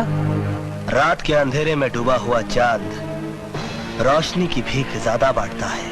अरे उदासी में तो तू फिलोसोफर की तरह बातें कर रहा है। मैं उदास नहीं, परेशान हूं। मेरी बीवी की आंखों का ऑपरेशन होने वाला है। मेरा उसके पास रहना बहुत जरूरी है। नहीं, तुम्हारा मेरे साथ जाना बहुत जरूरी है। पब्लिक मीटिंग के अंदर इतनी पब्लिक होगी, पब्लिक का क्या भरोसा मुझ पर हमला कर दे, मुझे मार दे। अगर तुम्हारी पत्नी मर गई तो तुम दूसरी शादी कर सकते हो, लेकिन अगर मैं मारा गया तो इस देश को मेरे जैसा नेता कहां से मिलेगा? लेकिन फिर भी अगर तुम अपनी पत्नी के पास जाना चाहते हो तो जाओ, लेकिन जाने से पहले अपनी नौकरी से इस्तीफा दे दो। वक्त ने हमेशा मेरी कठिन परीक्षा ली है और कठिन परीक्षा में पास हो जाना मेरी बुरी आदत है। चलिए सर।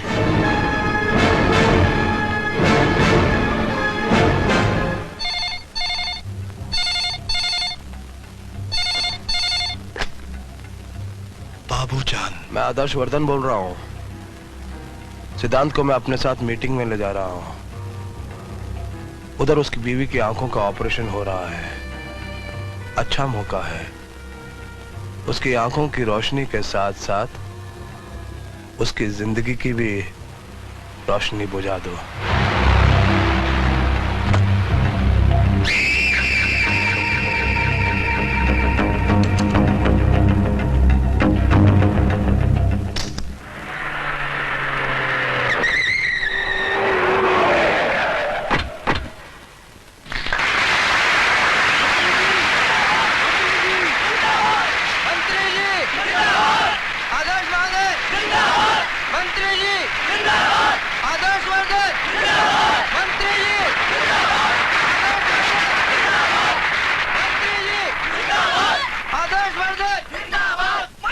कन्हैयालाल जी, यहाँ इतनी कम भीड़ क्यों है?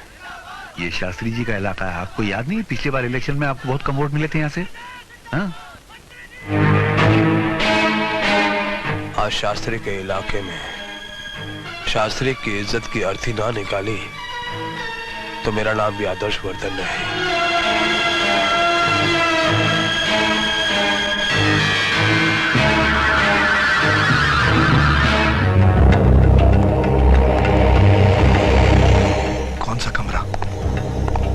नंबर 14 में।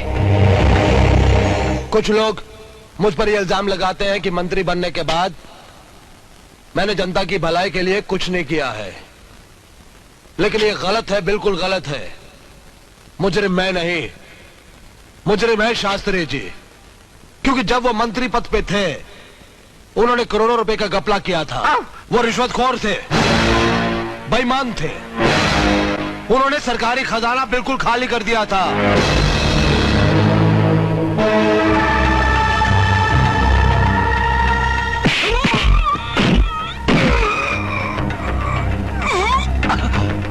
इंस्पेक्टर सिद्धांत सर,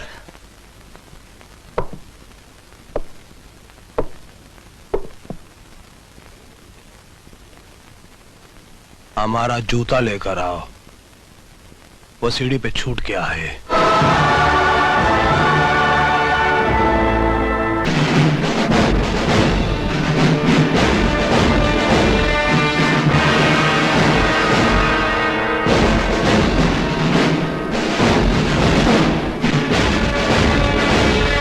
बुरा तो नहीं लग रहा है ना?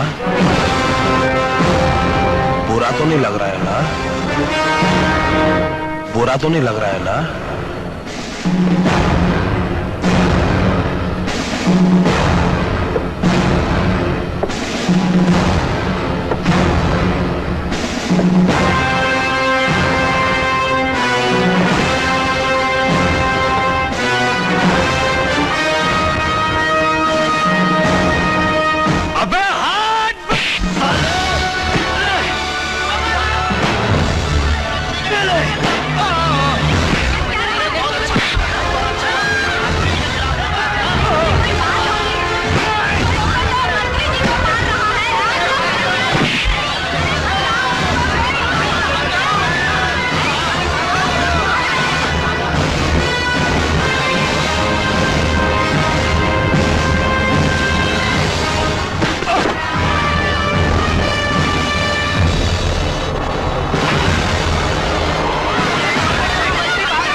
मैं कहता हूं रुक जाओ।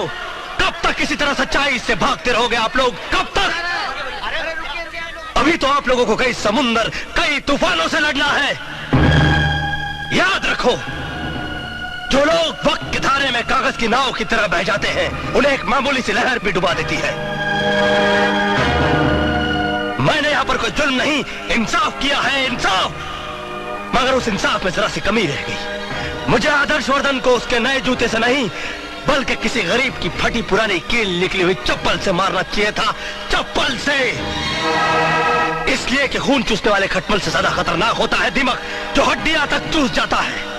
और ये आदर्शवर्धन देश और समाज के उसी खतरनाक दिमाग की तरह है जिससे मैं आप लोगों को बचाना चाहता हूं।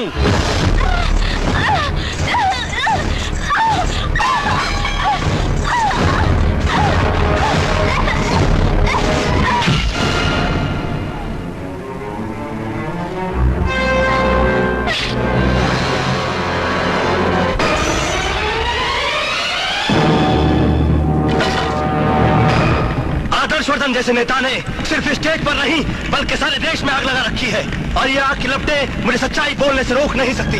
और सच्चाई ये है कि आदर्शवर्धन ने मिस्टर बाटलीवाला से 30 लाख रुपए लिए, उसे बियर फैक्ट्री का लाइसेंस देने के लिए।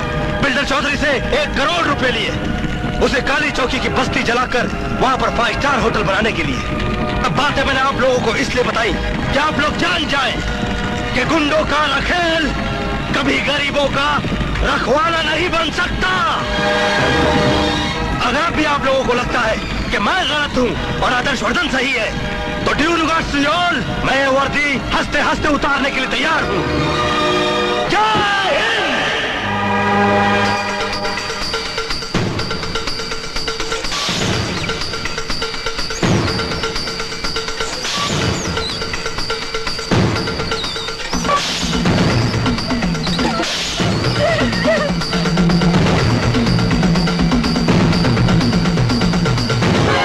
पूजा, क्या हुआ पूजा?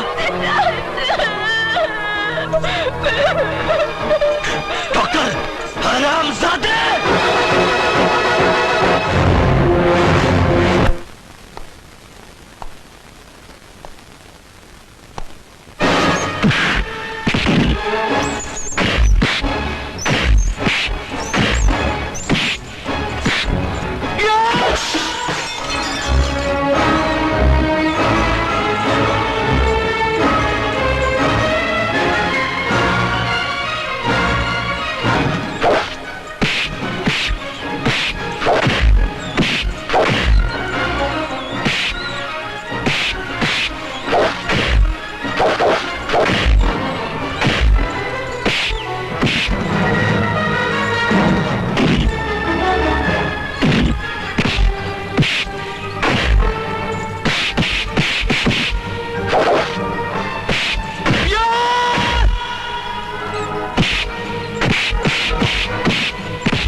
स्वामी जी हमसे बर्बाद हो गए, लूट गए।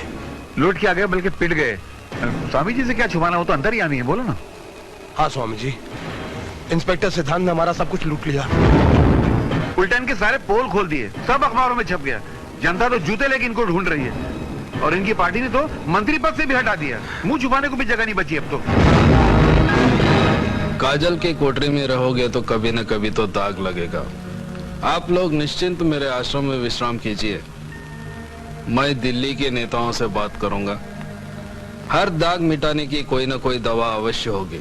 स्वामी जी, अगर मैं इस आफत से निकल गया तो मैं इंस्पेक्टर सिद्धांत के परिवार के हर एक आदमी का कत्ल कर दूंगा। नहीं, अरे ये क्या बात हुई? तुम्हारी दुश्मनी इंस्पेक्टर सिद्धांत से, उसके परिवार के बेगुनाह को क्यों मारोगे तुम चुप रहो। नहीं, देखो, बेईमानी करना, कालाबाजारी करना एक बात है, लेकिन अगर तुम किसी के खून की बात करोगे तो मैं तुम्हारा साथ नहीं दूंगा। Shut up! नहीं, मैं चिल्लाकर सारी दुनिया को बोल दूंगा।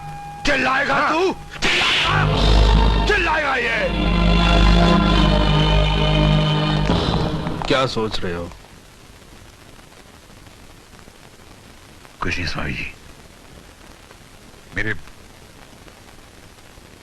पुराने मालिक ने कहा था कि बेईमानी करोगे तो एक दिन इतने जूते पड़ेंगे कि टकला निकल आएगा। जूते तो पड़ गए, टकला भी एक दिन निकल ही आएगा। देवी माँ, आज बहू की आंखों की पट्टी खुलने वाली है। उसकी आंखों को रोशनी दे दी। अब अपनी आंखें धीरे धीरे खोलिए।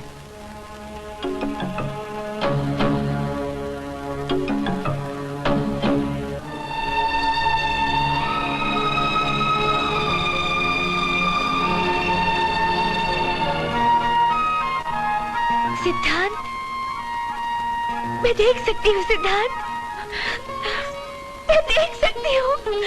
सिद्धांत, पूजा, सिद्धांत, मैं सब कुछ देख सकती हूँ सिद्धांत, मैं सब कुछ देख सकती हूँ। Thank you doctor. बेटी, आप आया माँ है ना? हाँ बेटी।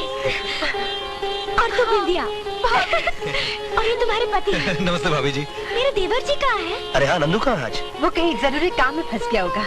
अरे और बाबूजी? बाबूजी, मेरे बाबूजी कहाँ हैं? बाबूजी, बाबूजी, बाबूजी, बाबूजी, बाबूजी, मेरी आंखें वापस आ गई बाबूजी। बाबूजी, अब मैं आपकी हर चीज संभाल के रखूंगी, आपकी कोई भी चीज गुम नहीं होने दूंगी। सिद्धांत बहुत खुश हुआ होगा ना? हाँ बाबूजी, वो बहुत खुश है, बहुत खुश।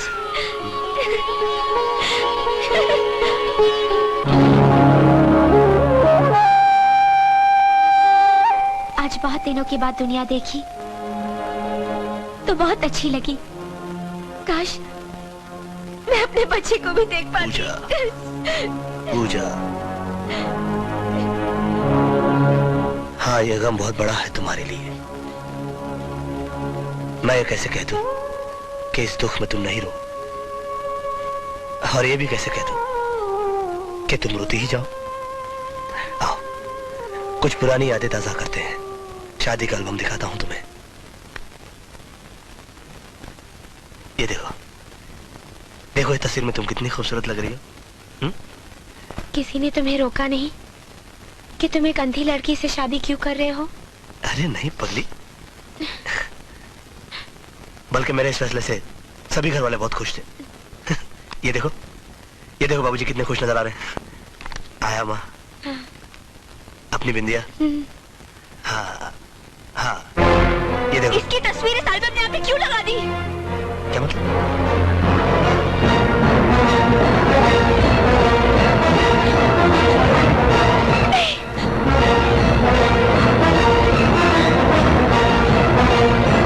ये ले, लगा दे इंजेक्शन, बेहोश हो जाएगी हरामजादी। पूजा, क्या हो गया तुम्हें? ये उन बदमाशों के ग्रुप का आदमी है जिन्होंने मुझे मारने की कोशिश की थी। ये क्या कह रही हो पूजा तुम? हाँ, मैंने अपनी आंखों से देखा उसे गलत काम करते हुए। किस तरह का गलत काम करते हुए देखा तुमने इसे? ये उन लोगों में से है जो लड़कियों की नंगी फिल्में बनाता है। एक बार ये लोग मुझे भी उठा कर ले गए थे और मेरे साथ इस तरह की ज्यादती करने की कोशिश की थी। तब किसी तरह मैं वहां से भाग गई थी और वहां तुम मिले थे, याद है तुम्हें?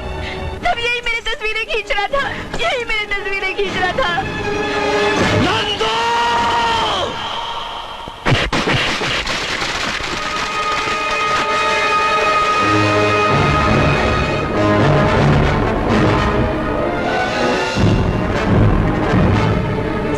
नहीं, बच जाइए। अगर मुझे पता होता कि वो आपका भाई है तो मैं आपको ये सब कभी नहीं बताती। आपको मेरी कसम, नंदू को माफ कर दीजिए। मुजरिम को माफी नहीं, उसे सजा दी जाती है। सिद्धार्थ, रुक जाओ सिद्धार्थ, रुक जाओ।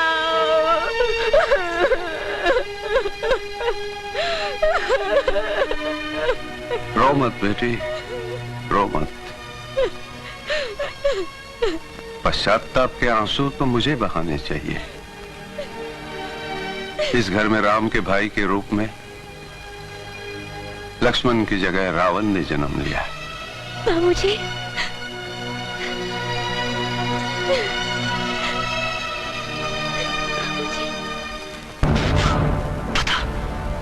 तुम लोग की फिल्म बेचते कि नहीं?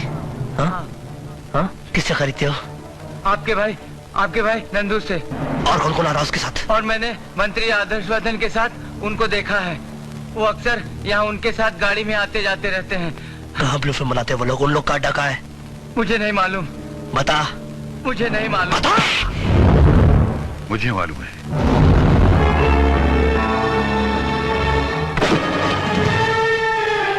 Shoot him!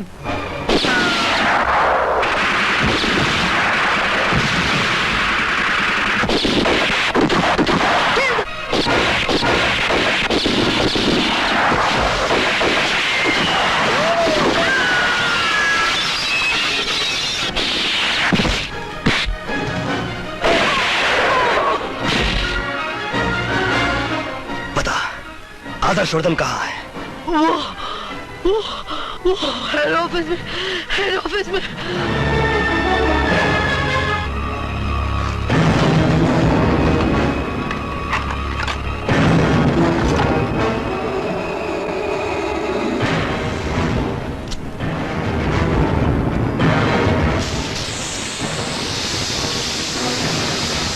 I'm sorry, baby.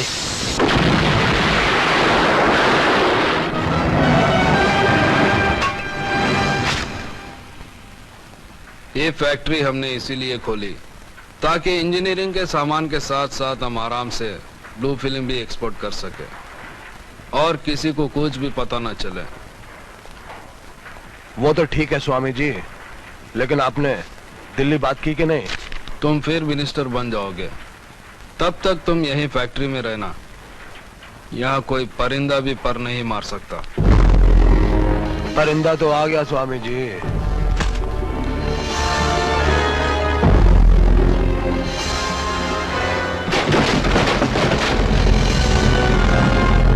खत्म करो। बचने न पाए आज।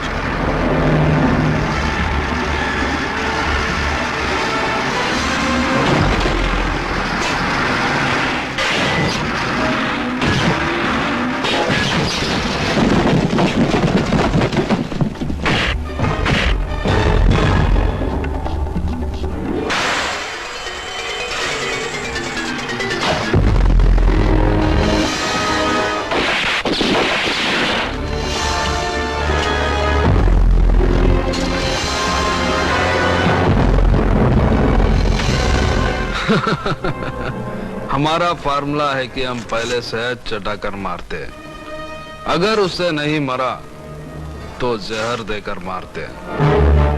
तुमने हमारा शहद वाला रूप देखा है ना, अब ये जहर वाला रूप देखो।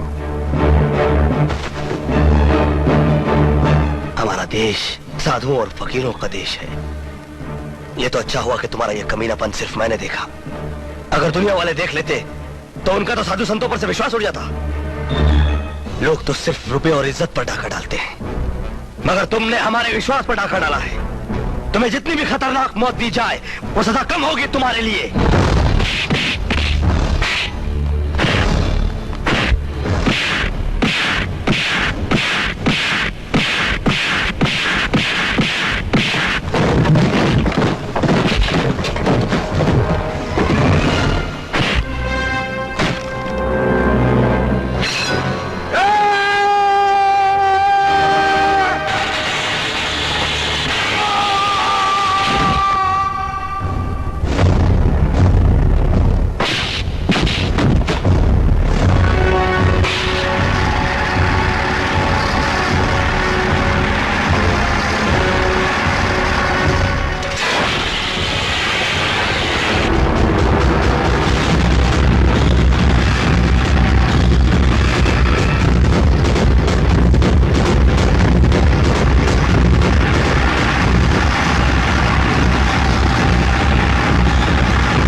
तुम लोग इस औरत को संभालो। नंदू!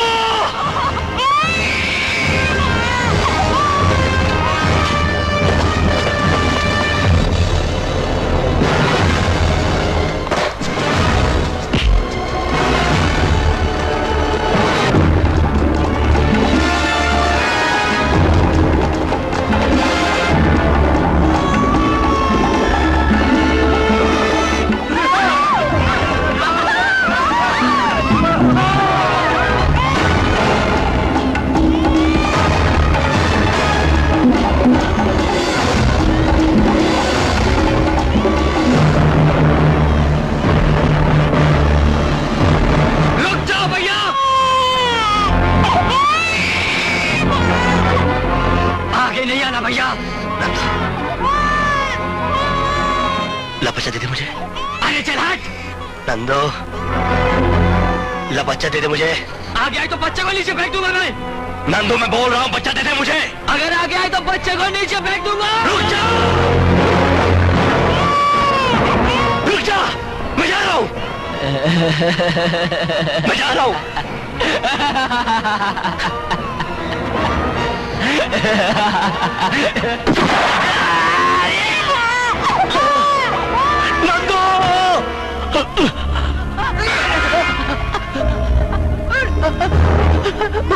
भैया भैया भैया मुझे बचा, मुझे माफ कर दो भैया। मेरे भाई, मैंने तुझे माफ किया, ऊपर आ जा तू। मुझे माफ कर दो भैया, मुझे माफ कर दो भैया। हाँ नंदू, मुझे बचा लो भैया।